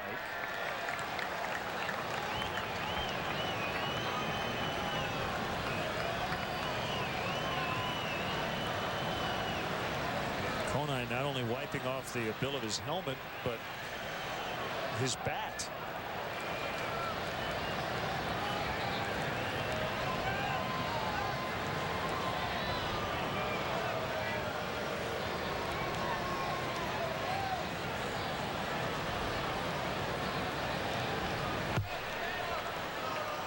Two to 1 Cincinnati on a rainy night. Game 1 of 3 this weekend. Ground ball. Ramirez knocks it down. The throw's going to go nowhere as Terrio just holds on. Bases loaded. Looked like Arama slipped a little bit as he tried to get over there to make the play, but by just simply slowing it down, he saved a run. And Conine picks up his 2nd hit tonight. Yeah, with that runner at second base, if you can't get to it and field it cleanly, at least try to get a piece of it and knock it down. Ramirez is able to do that. Terrio wisely didn't risk that throw across the infield right there. Keppinger with pretty good speed. The runner now at third base. Any errant throw across the diamond to first, he probably comes home and scores. And the storyline of the night for Encarnacion, his first 2 at-bats, all or nothing. He struck out his first time. The second time he got all of a solo home run to left. His 2nd career homer against Hill. Yikes. Yikes is right. 500 with the bases loaded. 2-0 now. And Hill continuing to have problems with his shoes. Going to the back of the mound again. The rain has not stopped, but it has dissipated quite a bit over the last 5 or 6 minutes.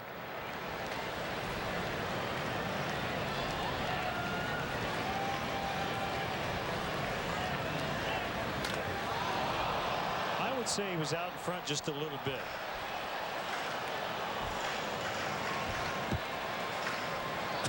That was a Rob Deere foul ball. Hit it in the hot dog stand. He jerked that ball right over the third base dugout off the facing of the very upper deck here at Great American Ballpark.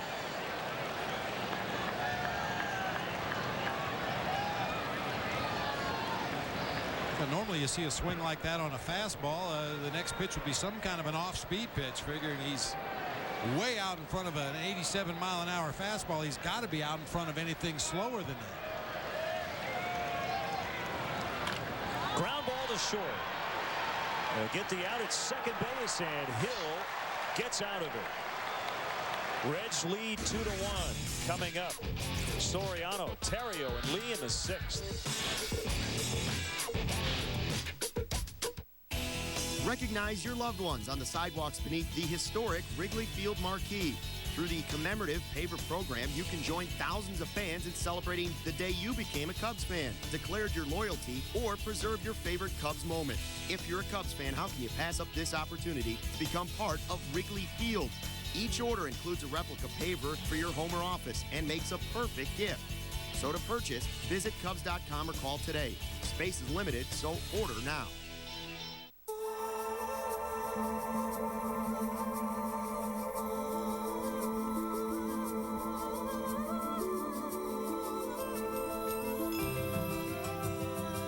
You are cordially invited to the event from Lexus. The summer sales event where you'll find unexpected values on the Lexus you've always wanted. But like summer, it won't last forever. The event, now through September 4th. See your Chicago area and Northwest Indiana Lexus dealer. Shining is taking responsibility.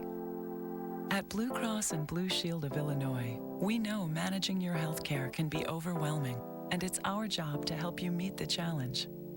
By guiding, supporting, and showing the way, we encourage you to gain control. Because we believe the best tool we can give you is the confidence to take charge. Blue Cross Blue Shield of Illinois, shining through. Pledge your allegiance to the Cubs by becoming a founding member of the Cubs Club, the new official online fan club for the Chicago Cubs. Cubs Club members will receive benefits unavailable to other fans, including your very own 2007 membership card, MLB.com's game day audio for the 2007 regular season, and much more. To join today, visit Cubs.com, where baseball is always on. Cubs trail 2-1, and now time for our Coors Light Cold Blast to the booth.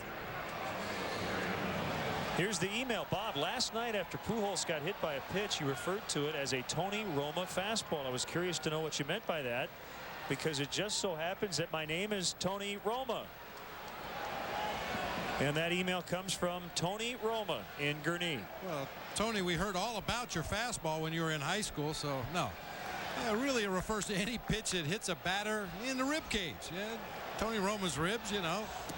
I loved it. Not sure what part of the country you're from, but in a lot of parts of the country, Tony Roma's is a famous rib joint, so that's what players refer to as a Tony Roma fastball. Thanks for the email, Tony. Swing and a miss by Soriano. 2 strikes on him. We also got an email from Big Papa KP in Warsaw, Indiana. And talking baseball lingo, he hears us talk about guys, quote, shortening their swing as Soriano didn't swing. Takes a called third. 1 out. He wants to know what we mean talking about a guy shortening his swing. Well, more than anything else, for me, it just means a guy tries to make contact, especially the big guys in the middle of the lineup. When they get to 2 strikes, the first 2 pitches, they're going to let it fly. Try to get full extension. Really involve your legs and your upper body. Use your big muscles to try to drive the ball. And then with 2 strikes, you shorten your swing. And by that, I just mean you try to get the barrel of the bat on the ball. You're not trying to drive it out of the ballpark. You're just trying to put it in play. Sometimes it actually involves physically choking up on the bat a little bit for some guys, just to shorten everything up. You can wait on the ball a little bit longer, be a little bit quicker. Of course, you're not going to hit the ball as far if you make contact, but in certain situations, you're not worried about driving the ball out of the ballpark. You just want to put it in play.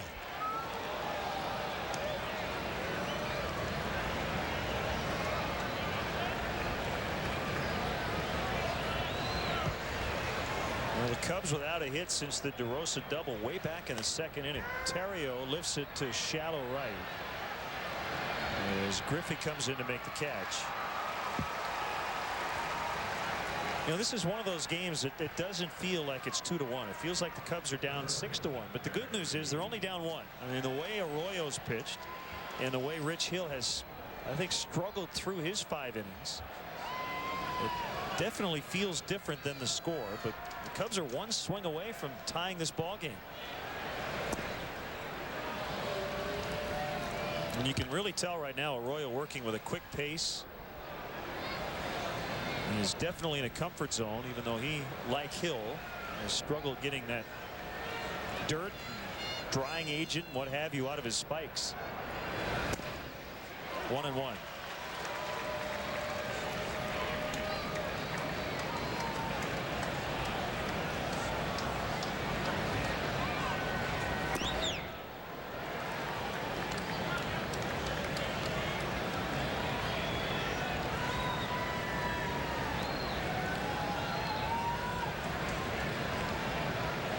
Big curveball. There it is for a strike. You saw the 2 fingers from Ross.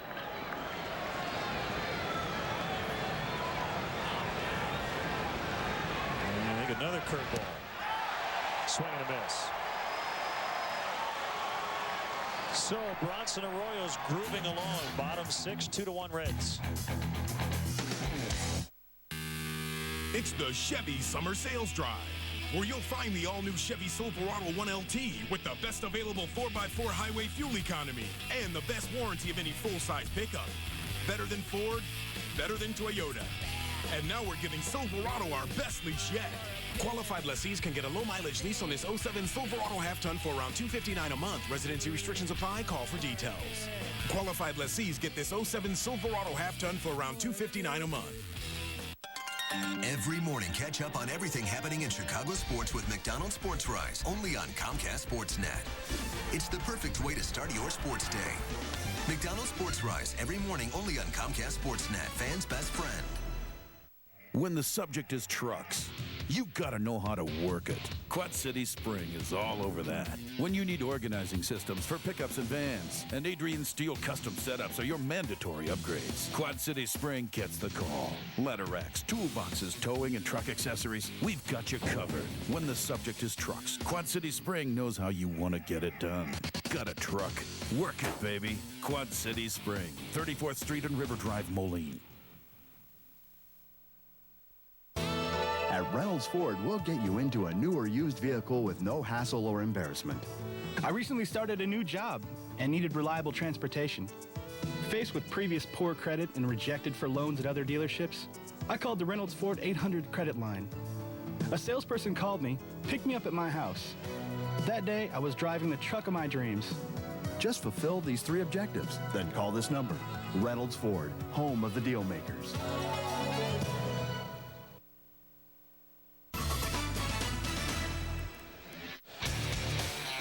Time now for our Comcast Sportsnet poll question. To whom do you give the most credit for this year's turnaround?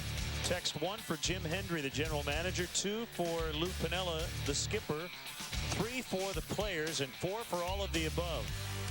Text your message to 65295. We'll have results a little bit later on. I know which one I'd vote for. Well, get your cell phone on and text us. You know, we should try it. I'm going to actually try that. Rocky Cherry is back with the Cubs.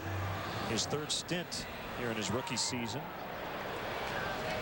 So he'll make his 10th appearance. He's in. Billy Petrick back to AAA Iowa, along with catcher/infielder Jake Fox. Matt Merton also called up today.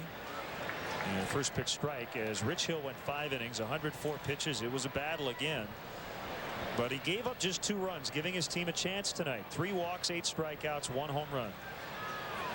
6-5-2-9-5.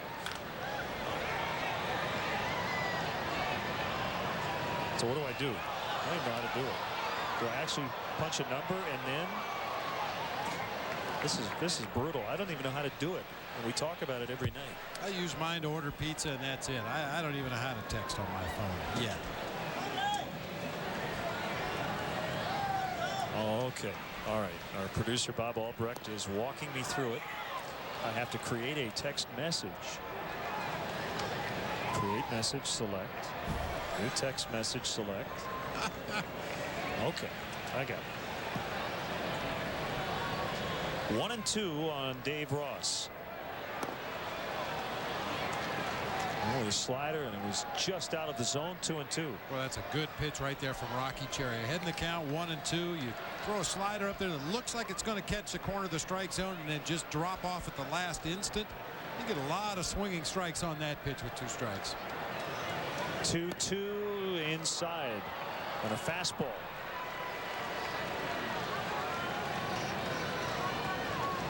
See, my problem is I don't know how to use that fast thing that pops up where it gives you choices of words. People can type really fast on their phone. Yeah. I can't do that. Almost hit him. It's ball 4. So Arroyo now will likely try to bunt his battery mate into scoring position. 4th walk.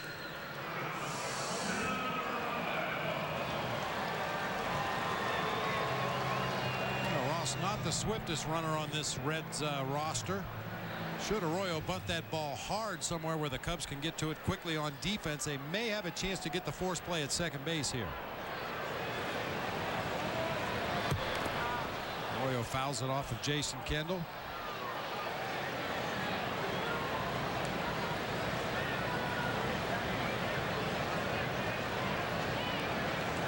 It's always a big swing pitch in at bat when you have a pitcher at the plate trying to put down a sac bunt. If the first pitch is a ball, it gives that manager the option of possibly playing hit and run if he has enough confidence in his pitcher to make contact. But when it's a strike, he's probably going to bunt, and he does. He pulls it back, looks to take a slice swing, takes it for a strike. Now in the hole 0-2.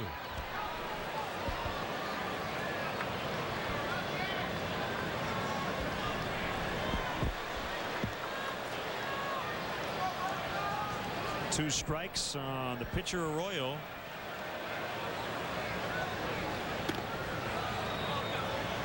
Now 1-2. In my days as a manager of the Diamondbacks, in a situation where we had a pitcher at the plate that we were confident that could make contact, I always loved to show bunt on the first pitch and take it. Ideally, it's a pitch out of the strike zone. Even sometimes if it was a strike, put the hit and run on the next pitch. Swing and a miss. Strike 3.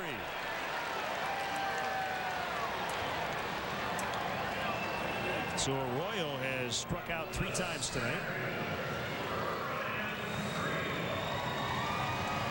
And it's Ryan Friel, the leadoff hitter.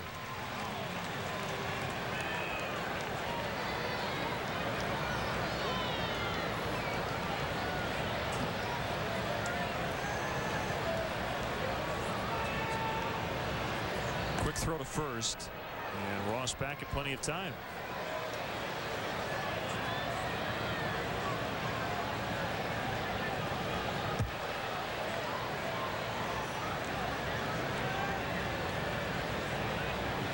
Cherry coming back, and Friel plunked by a pitch.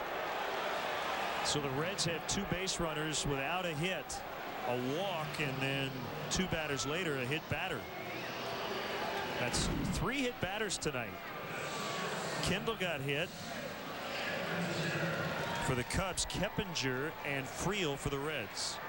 Boy, that's that tough one as a hitter that starts a little bit behind you. Your first instinct as a hitter is to back away from the plate to get out of the way of the pitch, but when the pitch is behind you, you end up backing right into it.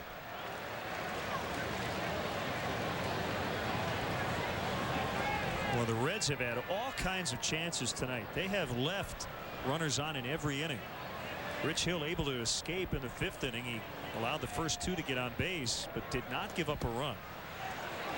And now here in the 6th, Rocky Cherry with 2 on and 1 out.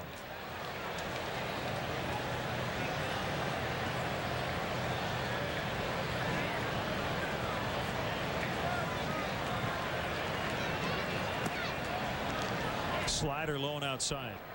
1-1. By the way, I believe successfully sent in my text message. Who'd you vote for? I'm not saying. Oh, okay.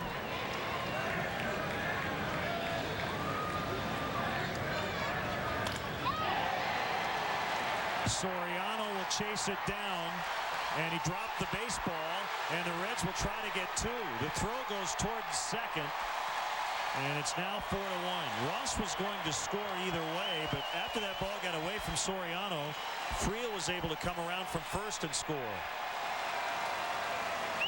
So we'll see how they score it as the Reds now lead by 3.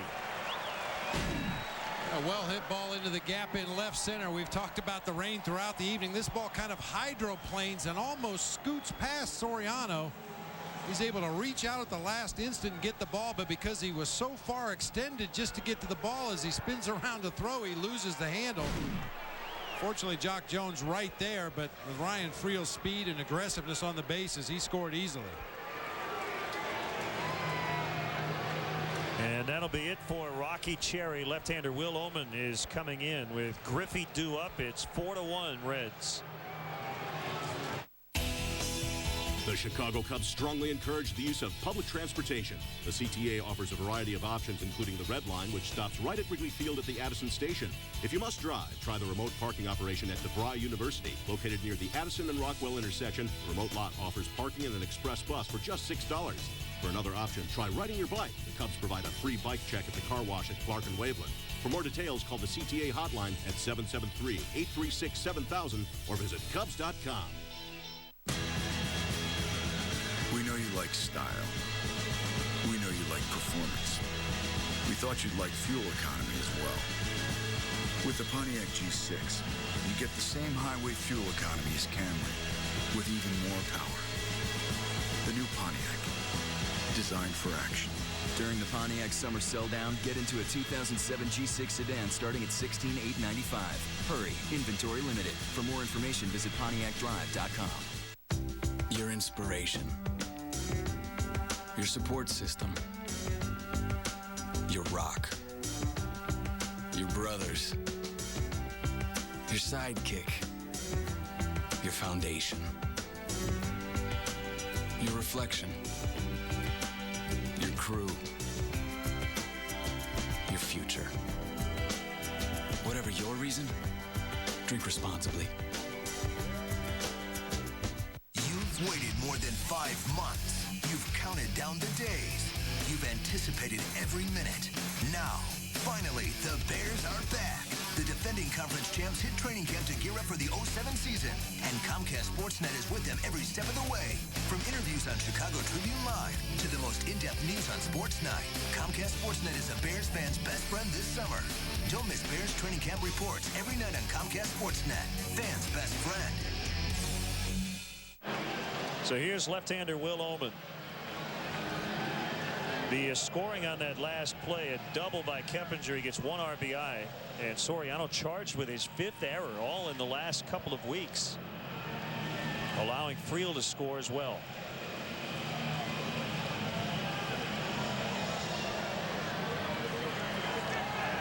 So it's Oman versus Griffey.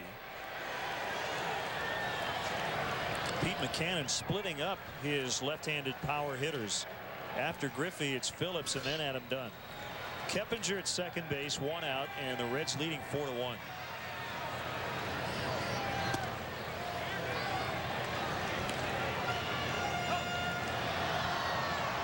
Well, Oman has done a nice job in his career controlling Junior. 2 for 11 coming into play tonight. That's a 182 batting average. He struck him out 4 times.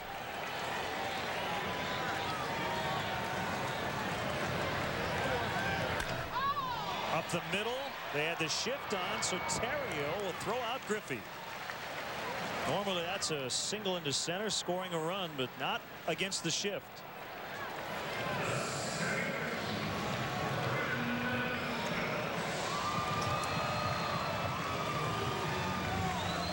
So Phillips comes up with 2 outs and a runner at third. Let's check out some poll results. Our Comcast Sportsnet poll question. To whom do you give the most credit for this year's turnaround? Hendry, Piniella, the players, all of the above, and Lou Piniella getting most of the votes. I voted for 4. I did as well.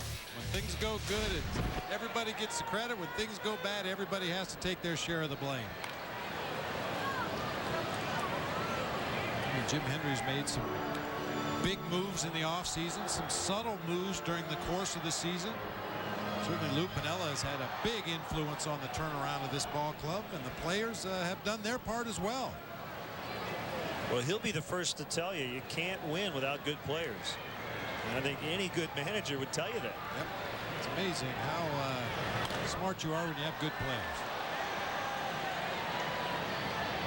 Derek Lee under it, makes a catch. So a good job by Oman to get out of the inning, but not before the Reds got a couple against Rocky Cherry. It's 4-1 Cincinnati after 6. Reynolds Ford service gives you what no other dealer does, a free loaner. Here's a Reynolds Ford Quad City exclusive. Bring your current vehicle to Reynolds Ford Service Department, any make, any model, regardless of where you bought it, and get a free service loaner. There's absolutely no charge. Plus, at Reynolds Ford, we'll thoroughly check out your car for trouble. Absolutely no charge. Reynolds Ford offers the area's best technicians, free diagnosis, and free loaners. Reynolds Ford service, free loaners, free diagnosis. Why take your car anyplace else?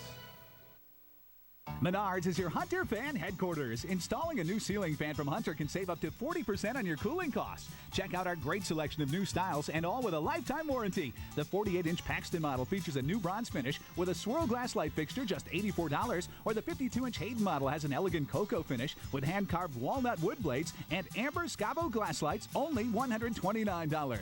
Helping you stay cool all summer long. Menards. Save big money at Menards. Due to the length of this game, we now move ahead in the action. Right-hander Michael Wirtz now on in the bottom of the 7th. Nobody on, 1 out, facing Jeff Conine. Cubs trail by 3.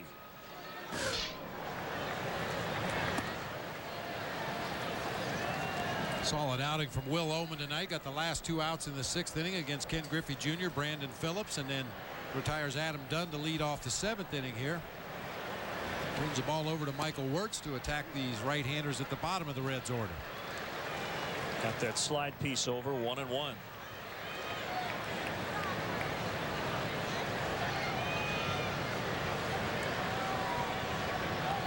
The next pitch, check swing. They'll go down to first. Joe West says nope, he held up. Bottom 9 in Houston, Padres 9, Astros 3. Phillies leading the Pirates 8-1 in Philadelphia. Top of the 8th inning, the Phillies acquired Tadahito Iguchi from the White Sox a day after Chase Utley suffered a broken right hand when he was hit by a pitch.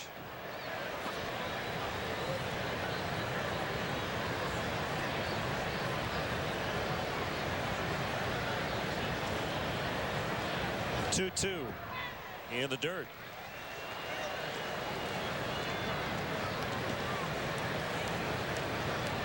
Well, that is now a finally rain shortened 8-1 Phillies win.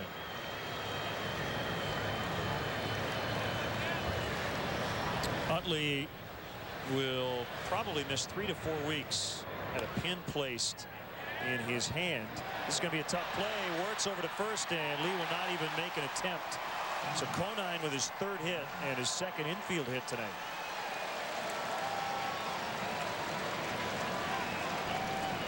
Jeff Conine could not have caught that ball and rolled it out there any better than he did right there. A cue shot that was right over there in that Bermuda Triangle between the pitcher, the first baseman, the second baseman. You see Michael Wirtz goes after the ball, then he goes toward the bag. Derek Lee finally goes to pick it up, and by the time they get it together over there, you can see Derek Lee was calling get to the bag, but because of the line Michael Wirtz took to go after the ball, he was in a bad position to get back to the bag at first.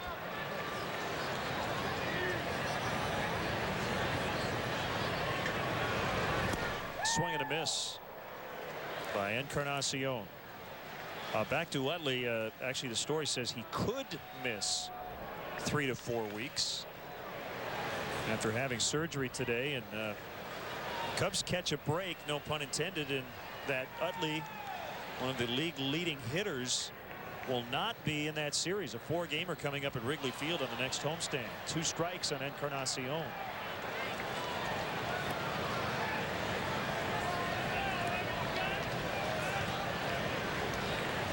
Talked earlier about Aaron Harang being the pitcher in the National League that might be the best pitcher nobody knows about. And Chase Utley might be the best hitter that nobody really knows about outside of Philadelphia. Really good player.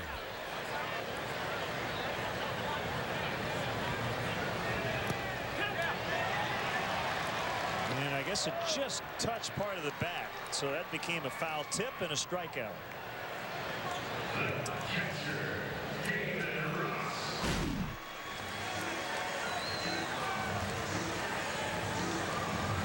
It's called a foul tip straight into the glove of Jason Kendall. Encarnacion with no argument just heads back to the first base dugout.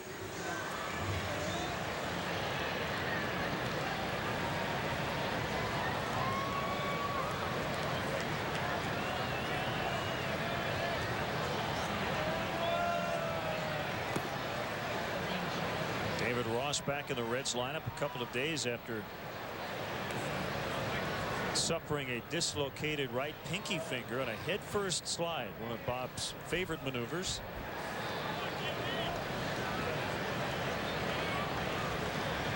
That's always the danger, getting one of your fingers or your thumb hung up on the corner of the bag when you slide in there, sometimes getting it hung up on the infielder's foot.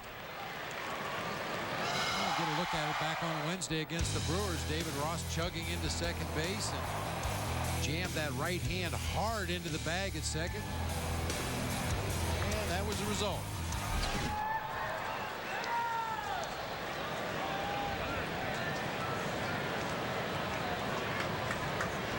Well, you can only imagine what that must feel like just 2 days after dislocating your pinky finger, which doesn't even sound good to begin with. Here's David Ross taking his at-bats, catching a ball game in the big leagues.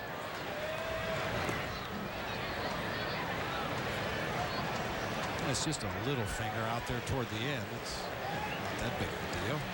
I do wonder how comfortable it is to swing the bat, and I say that because he's walked twice tonight and has been extremely patient at the plate. And I know, you know, there are times when you know, if it is uncomfortable to swing the bat, you will see guys take more pitches. Oh, yeah, you do not want to commit to that swing if you're having pain, unless you're sure you can make contact with that pitch. A lot of times the swing and miss is what really hurts a lot worse than making contact.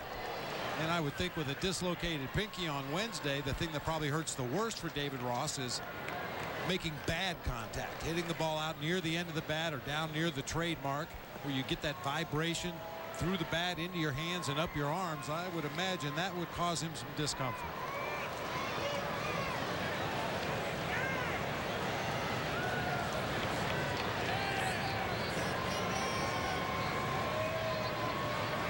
The 2-2 from Wirtz, pulled foul. Good move by Mark Berry, the third base coach, to get out of the way. Well, just in case that pinky was starting to feel better, David Ross took a foul tip that caught him on that bare hand. He tried to get it behind his back, but was just a little bit lazy. Didn't get it all the way back there, and Rich Hill's foul ball caught him on that throwing hand.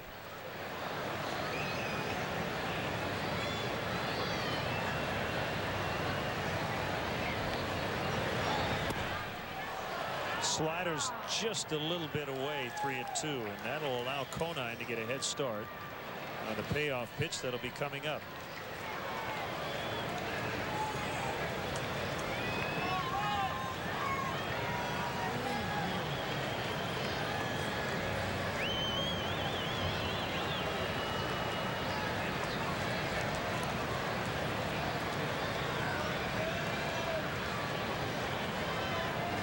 Conine runs, Ross swings and fouls it back.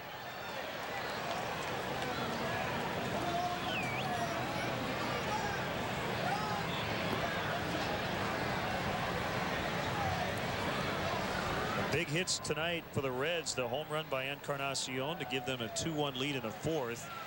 And then the RBI double by Jeff Keppinger in the sixth inning. The Reds would get 2 runs on that play. The second run coming in after an Alfonso Soriano error. Called strike 3 on the fastball. A hit, no runs. It's getting late. 4-1 Reds. At Dell, we believe the 25 million small businesses in America deserve something more. So we're introducing Dell Vostro, customized systems, services, and expertise designed just for small business. PCs with no trialware, just the software you want. And they can be powered by Intel Core 2 Duo processors to keep you up and running fast. Plus the reassurance of Dell's new 30-day worry-free guarantee. New Dell Vostro, proof that we believe in small business.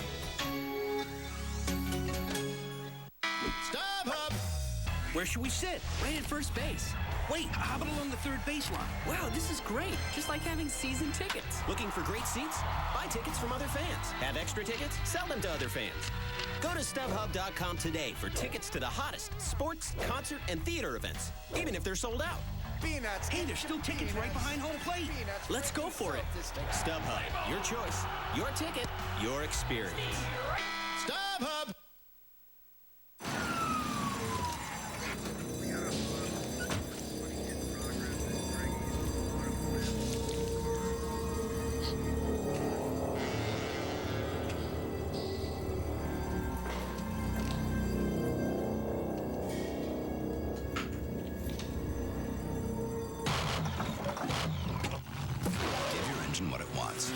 Ask for Pennzoil. Get a 5-quart jug of Pennzoil high mileage vehicle motor oil at Walmart for only $12.22.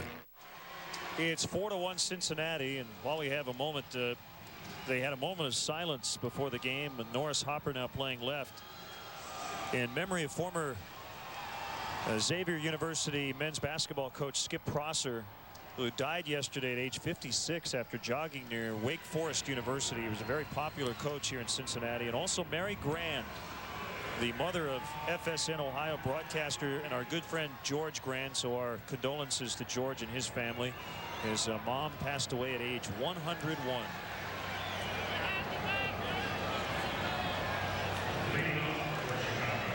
So Jason Kendall will lead off the 8th inning for the Cubs.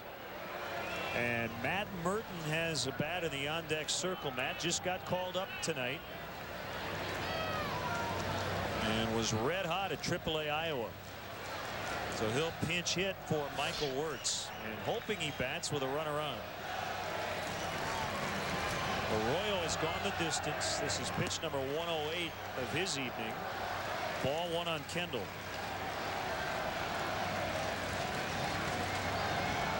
Big crowd sticking through the rain. 36,635.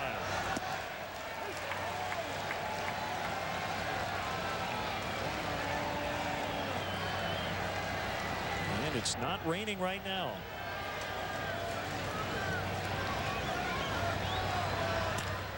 And Kendall shoots it into center, and it will be caught on the slide by Friel.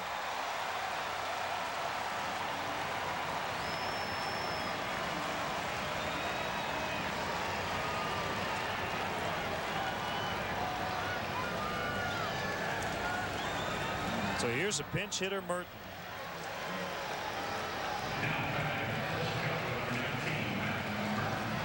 Great numbers at AAA Iowa in 39 ball games for Matt Merton. A lot of those home runs coming just in the last week to 10 days. Really been swinging a hot bat.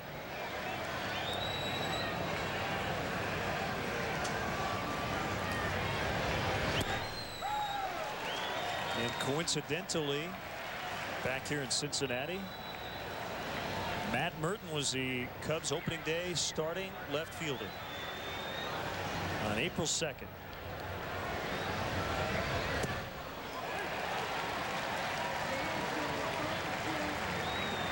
Alfonso Soriano was in center. Jock Jones was in right. And tonight Soriano in left, Jones in center, Floyd in right, and Matt Merton coming off the bench.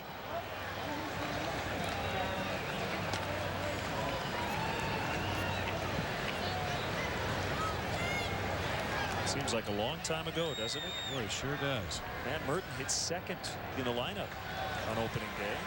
Very patient hitter. And a ground ball to Keppinger. High throw. And it goes out of play. That'll allow Merton to go to second base. Keppinger with his first error.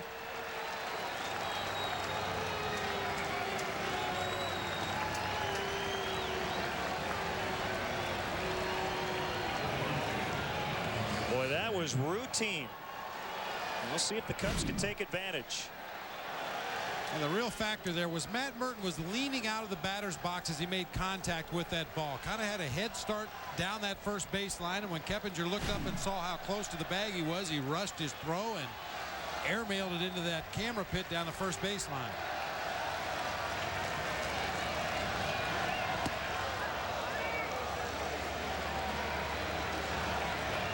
And we're getting into that part of the order where this might be the Cubs' best opportunity here in this inning. Soriano, Terrio, Lee, Ramirez. They'd like to at least get a couple here. You don't have to get all of it in the 8th inning, but trailing by 3, or if you could get a couple of runs, at least make it a 1-run game. And knock Arroyo out of the box. And on the hands, fouled back.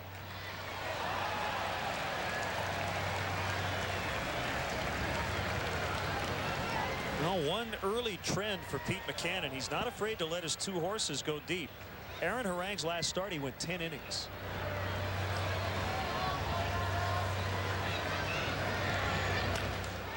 Popped him up. Out into center field. Merton will tag, but he's going to hold there as Friel makes a catch.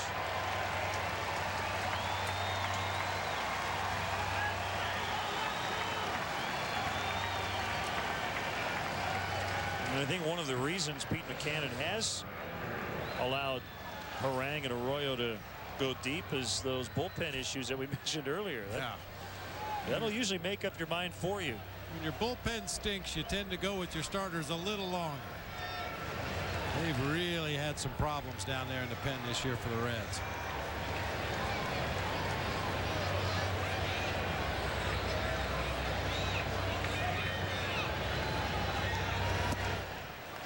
Knee buckler.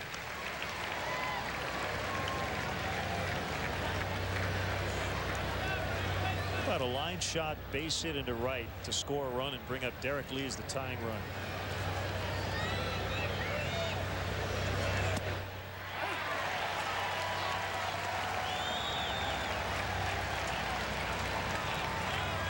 the heavy lifting begins for Ryan Theriot, down 0-2. I think Arroyo knows this is it for him. He's going to air it out.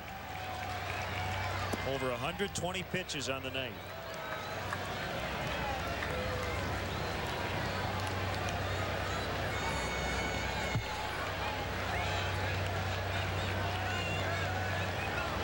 Former Cubs pitching and bench coach Dick Pohl, the pitching coach for the Reds.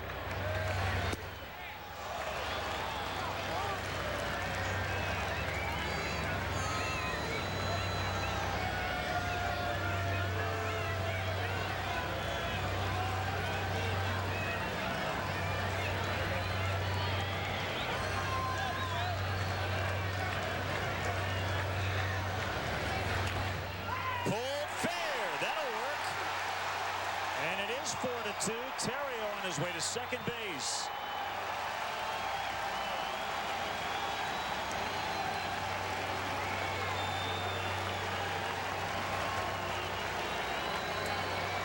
So an unearned run. Good battle there by Ryan Theriot. Laid off some tough breaking balls just off the plate away. Arroyo finally makes a mistake. A belt-high breaking ball on the inside part, just past Encarnacion down into the left field corner. So that'll be it for Bronson Arroyo. Gives the ball to his manager. And they're going to go with the closer. David Stormy Weathers, former Cub, will try to get the final 4 outs. Tying run at the plate, and we'll be back.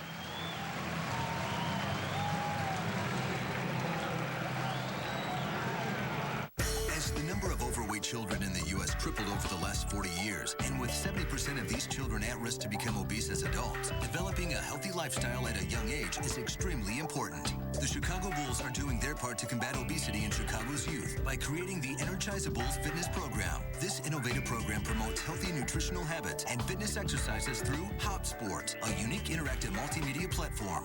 For more information and to join the Bulls in this fight, please call 312-455-4000. This summer, Comcast Sportsnet is a Chicago baseball fan's best friend. The top matchups. Number 3 tonight. Every ball game is over. The most in-depth analysis. It's really all about pitching for the White Sox. This is a very important stretch. Lively post-game coverage. You couldn't script it any better. I got to change my style. I got to go there and have some fun.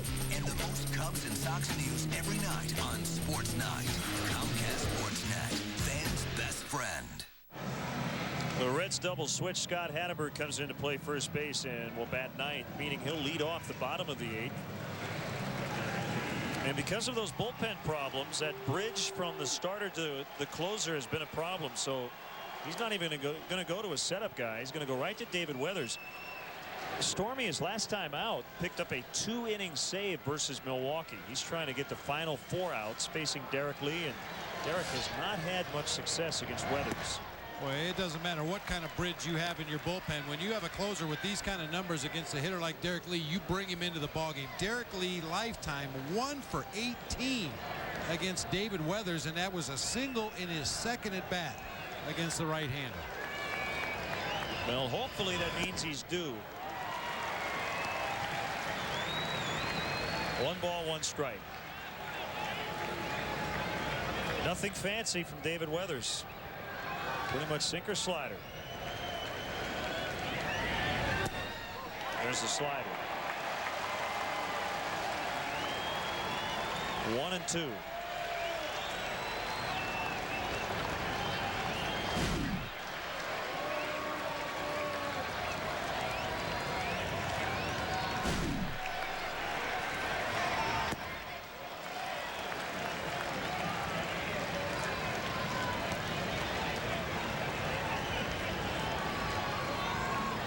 Cubs with just 4 hits against the starter, Bronson Arroyo. And Lee with an awkward cut at the slider. Couldn't get it. They do get 1. Bottom 8, it's 4-2.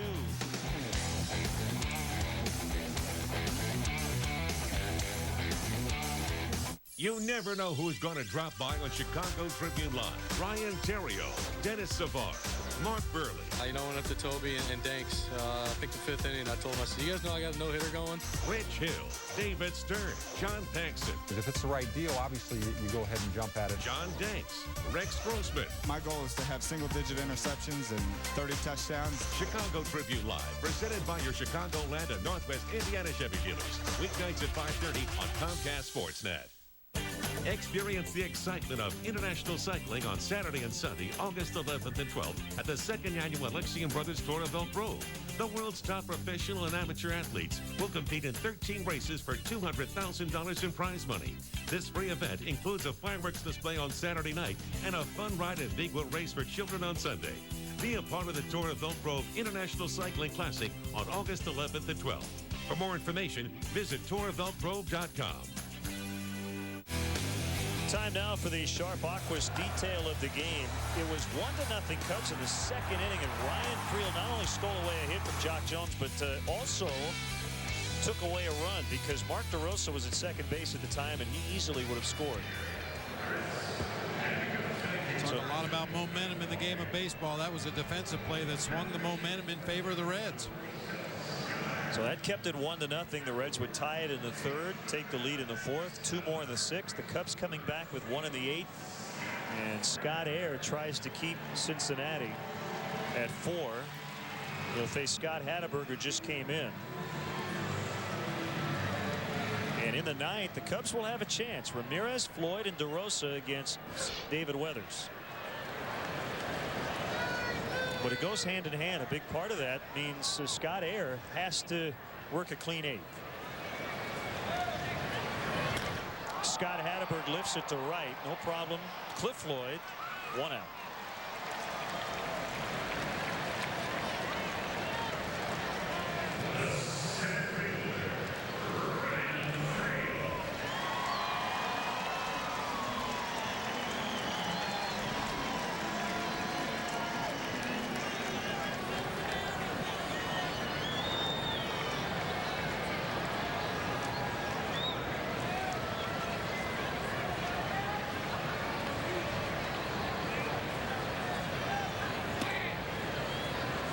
An interesting situation in Baltimore tonight. The Yankees and Orioles before their regularly scheduled game, and the Orioles won that game 4-2. They had to finish a suspended game, which the Yankees won 8-7.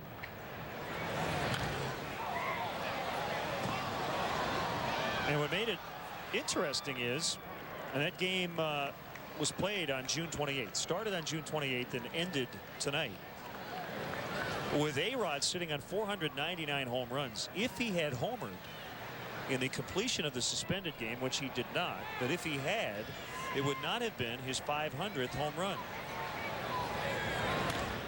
Friel turns on it toward the left field corner. Soriano over, and it's a fair ball. And Friel has a double.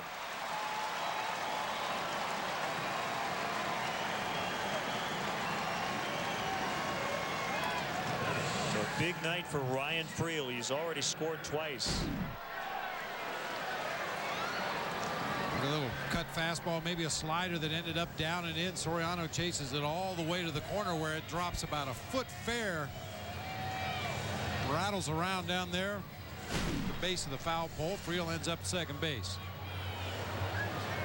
So this is how quirky the wonderful baseball rules are. If A-Rod had hit number 500 tonight, it would have been number 493, because the rule, which is 10.23 subheading D, quote, all performances in the completion of a suspended game shall be considered as occurring on the original date of the game. So home run number 499 would have become number 500. You gotta love the game of baseball.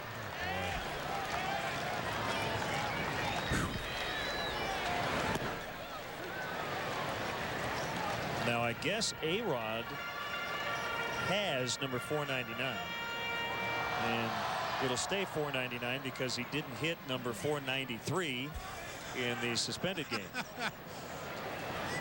brother. I'm pretty sure there were lawyers involved when they made up the rules of this game. Keppinger with a ground ball to second, Friel to third, but there are 2 outs now. Well, Joe Torre can actually relate. When he won the MVP in 1971, he had a 5-hit game, but it was in a suspended game. He had his 4th and 5th hits in the completion of the game. So it was actually, as he said, a couple of months in between hits 3, 4, and 5.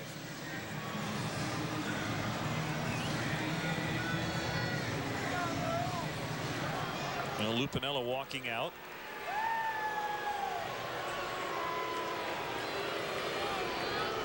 Former Reds manager. He won the World Series here in 1990. So it sounds like boo, but I think they're saying Lou. That's Cubs and probably Reds fans as well. So he's just going to chat with Scott Air here. He's facing Ken Griffey Jr. And while that quirky situation kind of played out tonight with the Yankees, just think if that had been the case with Barry Bonds. I mean, you know, a home run to set the all-time home run record, and if you'd had a suspended game situation, could you imagine? Don't even want to think about it. I'll tell you the reason for that visit to the mound by Lou Piniella. Lifetime Ken Griffey Jr. against Scott Air. 8 for 22. That's a .364 batting average. 4 of the 8 hits are home runs. And obviously with the base open here, Lou just wanted to make sure that either Scott Air knew exactly how he was going to go after Ken Griffey Jr. or let Scott Air know, I don't care if we walk this guy. Don't give him anything good to hit. Well, it was September 25th of last year when Jr. was called on a pinch hit in the 8th inning against the Cubs for his first at bat in 3 weeks. He had been out with a toe injury, and he hit a 3-run game-winning home run.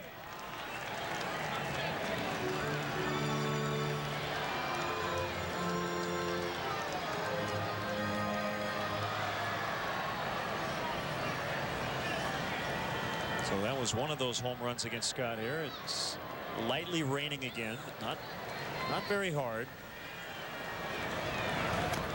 Off the end of the bat.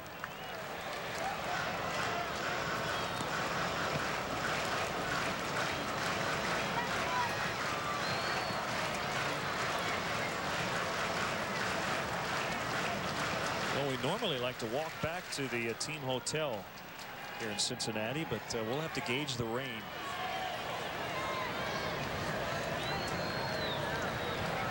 If the Cubs come back and win, I don't mind. No. Laced foul the other way. Watching the course of this at bat here for Ken Griffey Jr. against Scott Air. Thinking back to Dan Plesac when we were filling time during the rain delay, talking about left-handed pitchers against left-handed hitters, and a lot of times they get too reliant on their breaking ball. That time Scott Air rushed a fastball in there, and Jr. was well tardy on that pitch.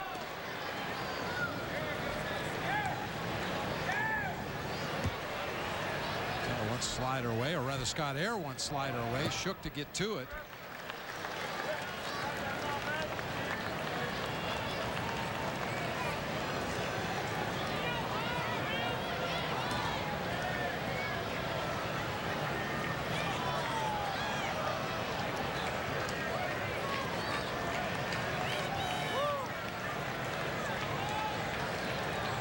Slider away once again.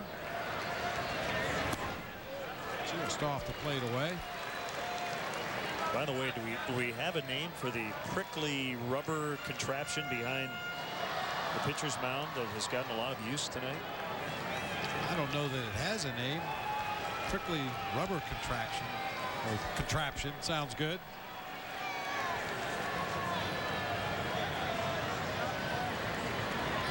The 3-2 to Griffey, and he walks.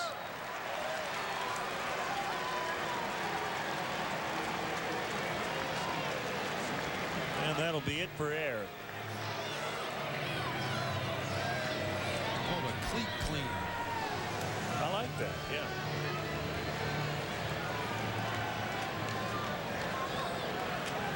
Well, he's calling for a right-hander to face Brandon Phillips, first and third for the Reds. probably get a nasty letter from somebody who invented that thing, and it's actually named after him. It's Carlos Marmol to come on. We'll be back to Cincinnati. Don't miss your chance to see the Cubs take on San Fran on August 21st in the Bay Area. Presenting the Southwest Airlines Bay Area Flyaway. You and a guest could win a trip to see the Northsiders take on San Francisco, including 2 nights of luxury accommodations at round-trip Air on Southwest. Now, customers from Chicago Midway have 13 flights and 3 airports to choose from when traveling to the Bay Area.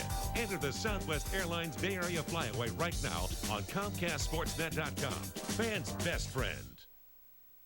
You never know who's going to drop by on Chicago Tribune Live. Ryan Terrio, Dennis Savard, Mark Burley.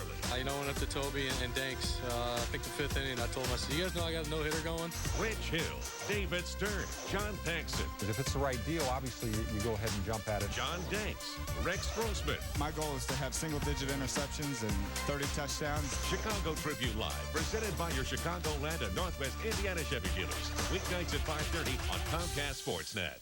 They're the teams you live for, the players you cheer for, and the events that make you stop everything.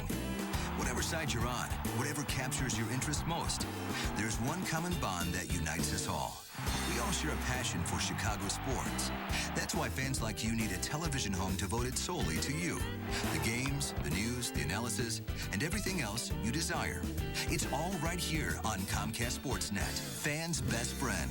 Sit, watch. Now the Cubs Feltco upcoming schedule. We're on Comcast Sportsnet tomorrow night, 6 o'clock Central Time. Monday night, as the Phillies come in for the first of 4, we'll also have Wednesday night's contest as well. Remember, 6 o'clock at Wrigley Field on Monday. Carlos Marmol's in. He's trying to retire Brandon Phillips and get out of the 8th inning, give the Cubs a chance in the 9th.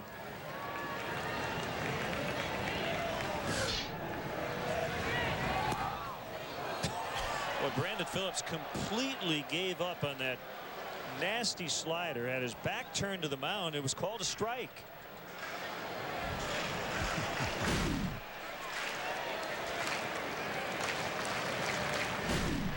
Might have gotten back to the inside corner, but it's a devastating pitch from Marmol. Another one. Woo. How are you feeling right now, Brandon Phillips? To regroup.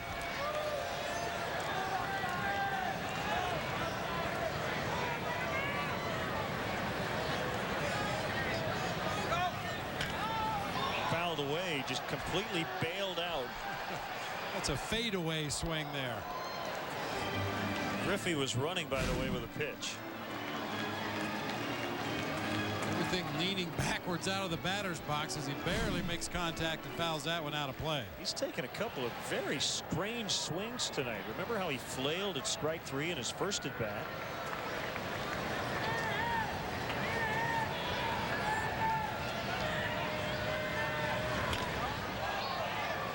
Floyd coming over, but no play.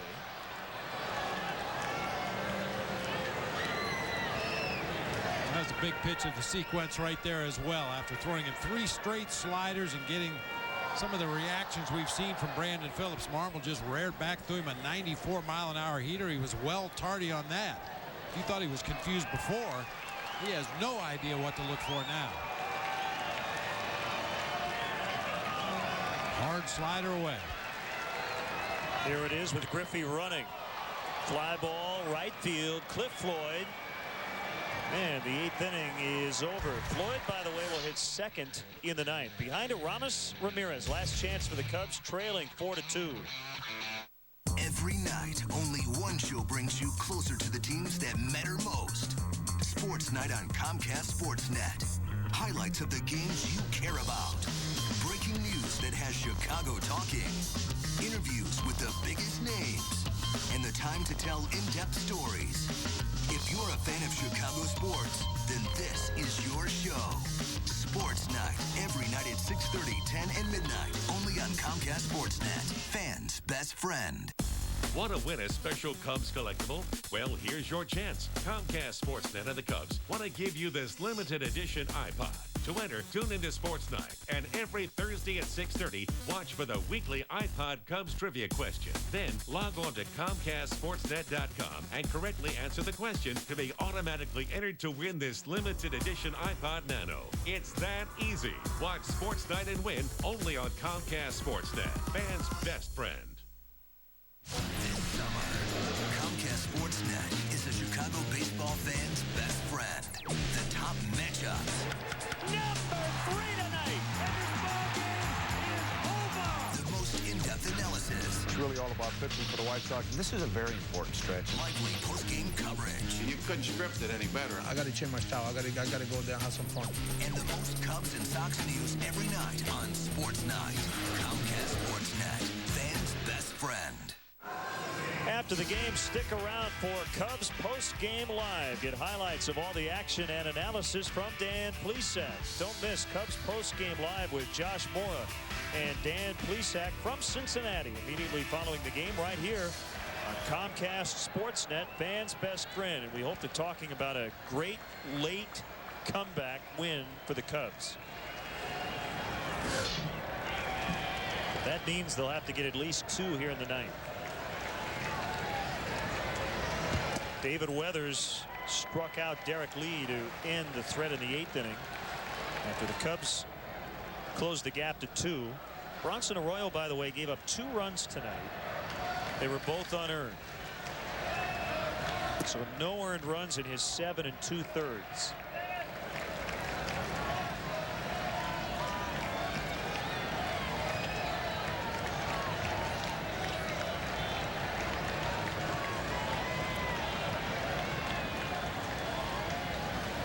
The 1-1 pitch to Ramirez. Big rip, fouled it back. Top of the screen. 1-2. Marshall and Harang tomorrow night. Brewers are in the 9th, leading 10-2 in St. Louis. The Cubs 2 back in the division.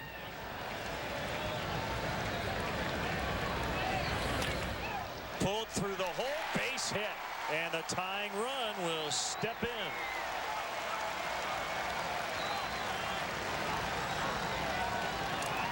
I'll tell you, Ramirez just keeps coming up with hits in big spots. I mean, that's a good pitch from David Weathers. Probably exactly where he wanted to throw it, just off the outside corner, down around the bottom of the kneecaps. And Ramirez just reached out and hooked a hard ground ball through the left side of the infield.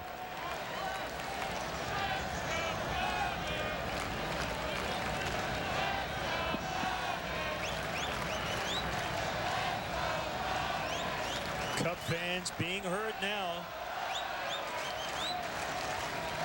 Time called, no pitch.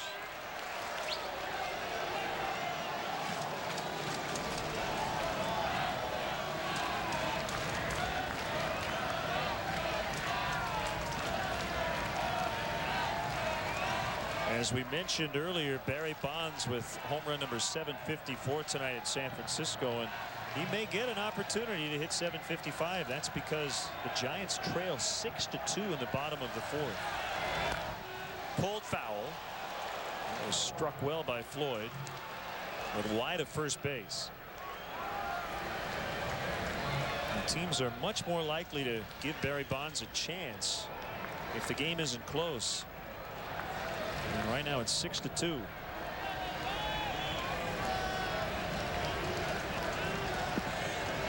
Here it's 4-2 Cincinnati. Cubs with a leadoff man on base for the first time tonight. Base hit into right. Ramirez will make the turn and easily get to third base. And a big threat now. The tying runs are on base. And you would expect Angel Pagan to come out and run for Cliff Floyd at first base in this situation. Cliff represents the tying run of the ball game over there at first base. Tomahawks a high fastball just past the diving Scott Hatteberg, who was playing close to the line to protect right there.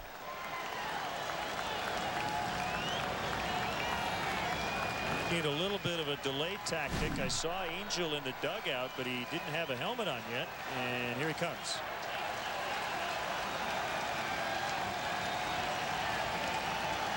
Once again, that two-headed right fielder comes into play here tonight. A lot of times Pagan will come in as a defensive replacement in right field when the Cubs have a lead. Tonight comes in as a pinch runner here representing the tying run in the ball game.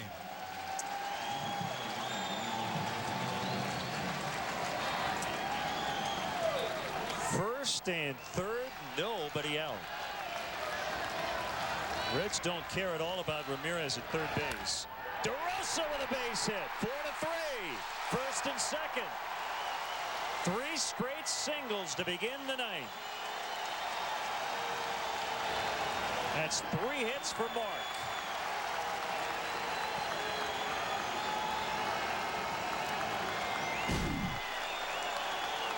DeRosa had been hitless against stormy weathers. 0 for 6 lifetime. Jumps on the first pitch he sees. Clean single into left field.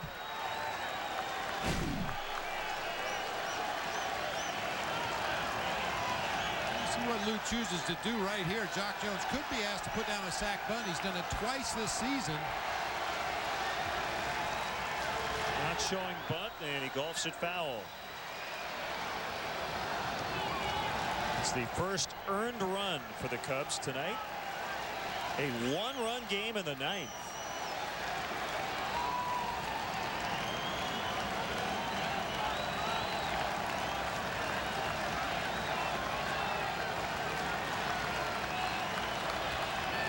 The 0-1 pitch.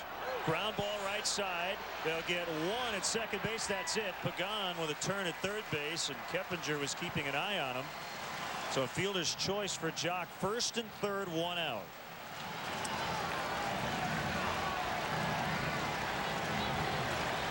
It's a pretty heads-up play by Brandon Phillips. He went a long way to his left to get to this ball. You'll see how far he goes. There's nobody there covering first base. David Weathers was late breaking off the mound. Had the presence of mind to wheel around and get the force play at second base. Not a lot of second basemen would make that play. And Pete McCannon will head out to the mound. Jason Kendall, the hitter at the plate, has had the best success of any Cubs hitter against David Weathers in their respective careers. 7 for 18. That's a .389 batting average. Kendall actually has a home run against David Weathers. Bob, the Reds, when leading after 8 innings this year, 38-0. They have not lost with a lead in the 9th inning. But the Cubs now, with a runner at third base, with less than 2 outs, have a chance here. First and third, the double play in order, as you mentioned. Jason Kendall trying to come up with what would be by far his biggest hit as a Chicago Cub. And doesn't even need a hit to tie it.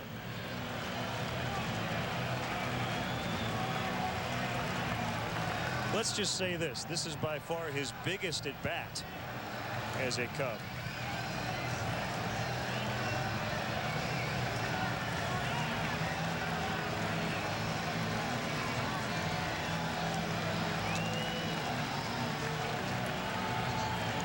A huge hole in the right side of the infield to work with. Scott Hatterberg will hold on Jock Jones over there at first base. Brandon Phillips will probably cheat a step or 2 in and a step or 2 to his right in anticipation of a possible double play at second.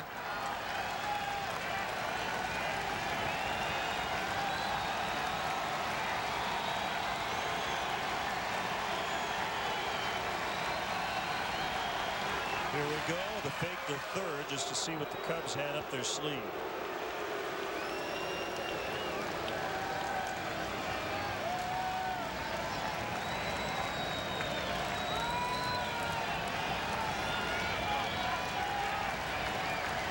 The pitch, blown away. By the way, when Lou Piniella was the manager here in Cincinnati from 1990 to 92, the Reds' AAA manager was Pete McCannon. Now they're matching wits in 2007.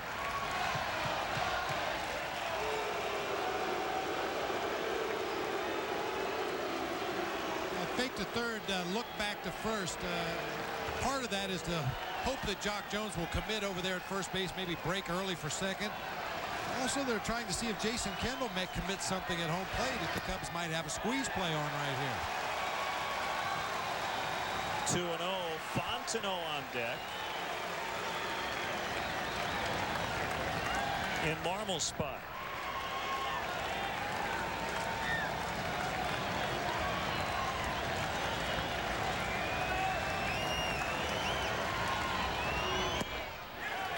Strike one, 2-1.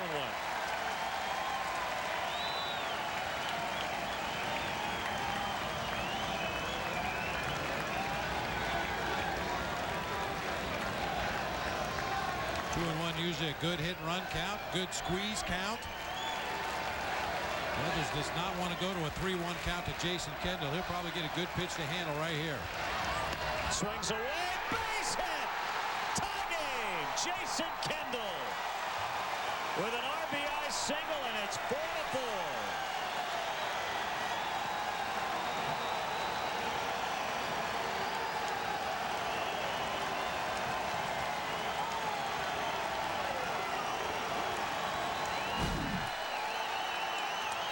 Sinker belt high over the middle of the plate for Jason Kendall. The biggest knock as a member of the Cubs through the left side. Boy, you gotta love it. Cubs weren't making much noise at all tonight offensively against Bronson Arroyo. Have really come alive here in the ninth inning against the Reds closer. And they don't want to stop now. First and second, still only one out. A chance now to get the lead. Fontenot, the pinch hitter, ball one. A blown save for David Weathers.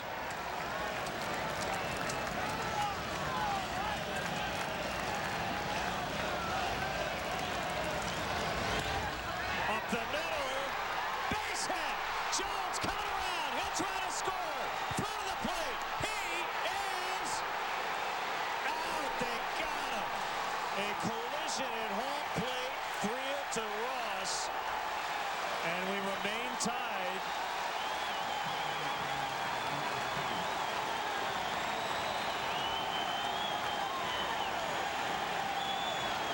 What a play. And Ryan Friel has been all world tonight, keeping this game tied on the bare hand pickup, and then Ross held on. The barehanded pickup is what made the play. You see third basemen do this. You rarely see an outfielder barehand the ball. David Ross not giving an inch, standing right in that third baseline, refused to give way to Jock Jones and was able to hold on after the collision.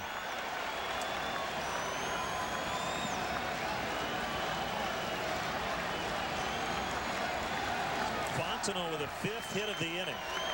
Soriano lines out. What a half inning.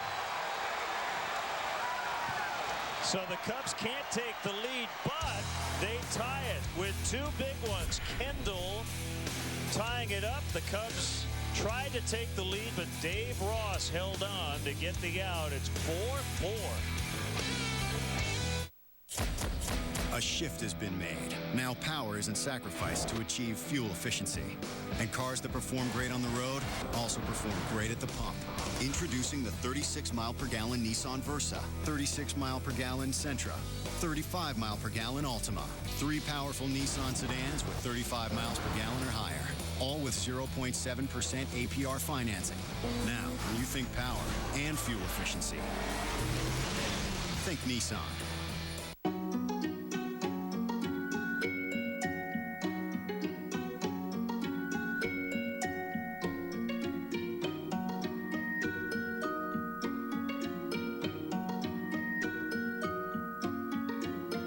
You've always loved the details, but you've never seen them like this. The full HD 1080p Aquos liquid crystal television from Sharp.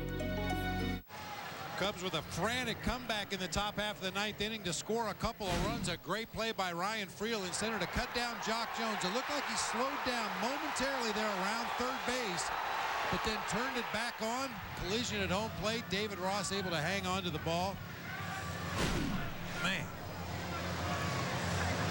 5 knocks in the inning for the Cubs, only able to push across 2. And then Soriano lined out to second to end the inning. So 4-4, and it's Bob Howery to pitch. Angel Pagan stays in to play right. And don't forget, it had rained most of the evening here in Cincinnati, we played through a light mist, at other times a heavier mist. The footing may still be a little treacherous out there, especially cutting sharp corners around the bases. Norris Hopper with his first at bat. And he fouls it away.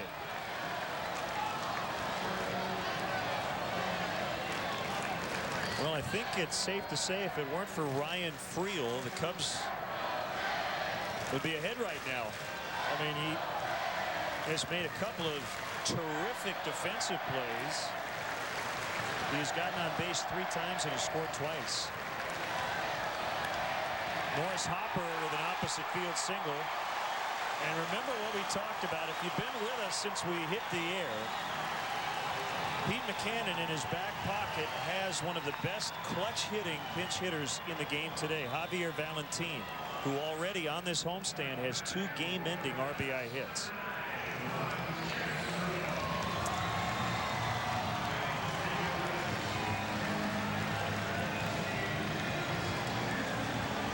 It's going to be Juan Castro.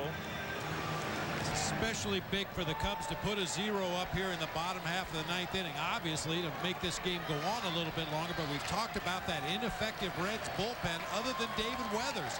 David Weathers now out of the ball game as Castro will come in to bunt for him. It's a successful sacrifice. Hopper's now at second.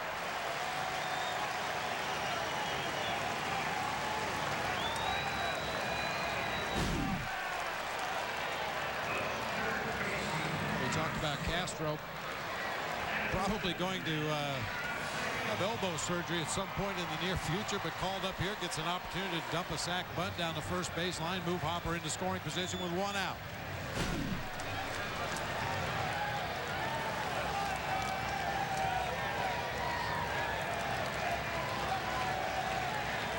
A frantic top of the 9th.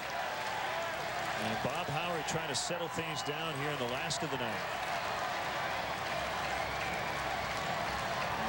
The guy we just talked about, Javier Valentin, is now in the on-deck circle. He would bat for Dave Ross.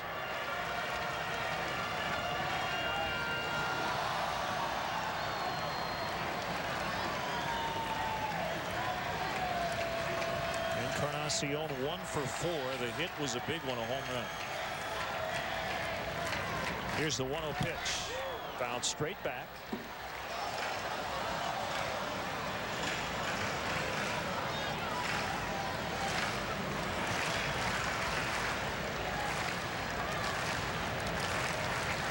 Cubs tied it with 2 in the 9th. The RBI hits DeRosa and Kendall.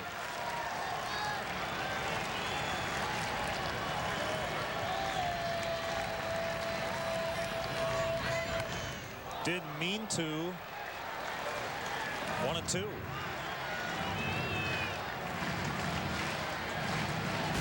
I think Edwin Encarnacion had a broken bone in his forearm just flashed before his eyes. It's fortunate that ball hit the bat and not him.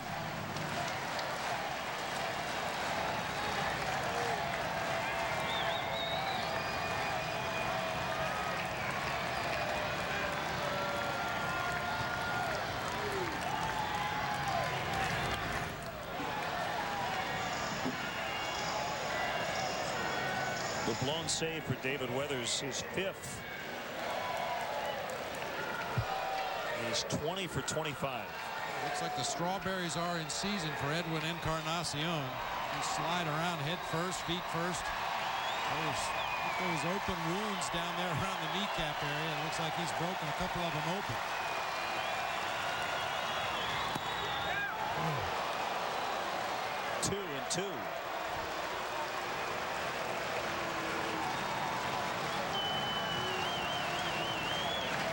It's a final in St. Louis. Brewers 12, Cardinals 2. Cubs need to win to remain 2 out.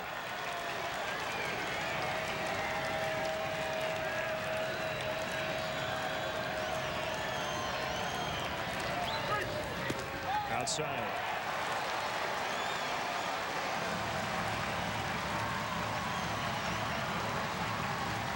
A walk to Encarnacion would not be the worst thing in the world. It would set up a double play.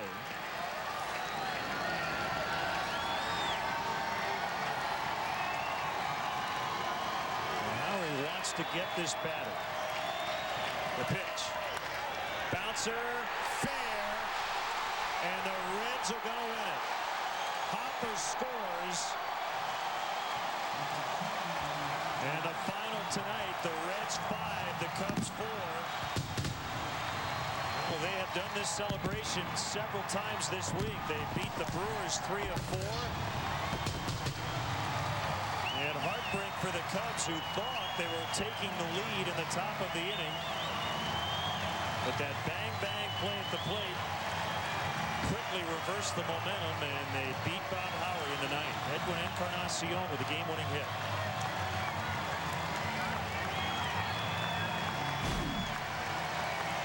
It was a fastball middle of the plate for Encarnacion. He didn't get all of it, but got enough of it to get it past Aramis Ramirez down into the left field corner to drive home Norris Hopper. So the Nissan drive of the game will be the final swing. Just fair. And the Reds win 5-4.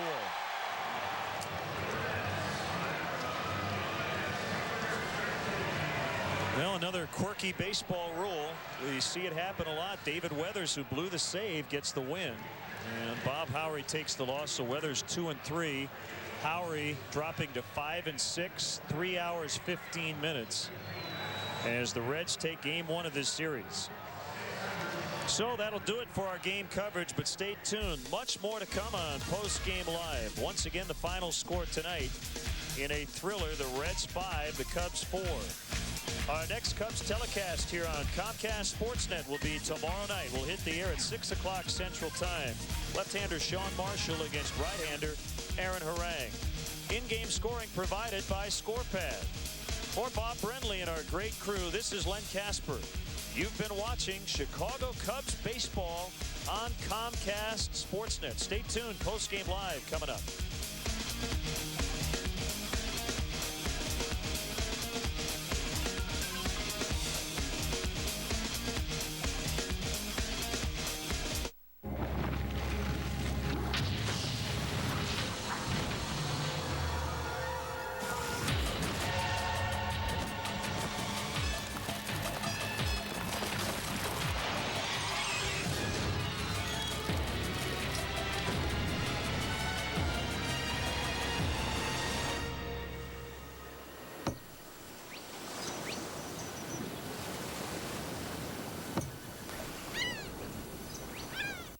The 2007 Chevy Impala has something Toyota and Honda don't.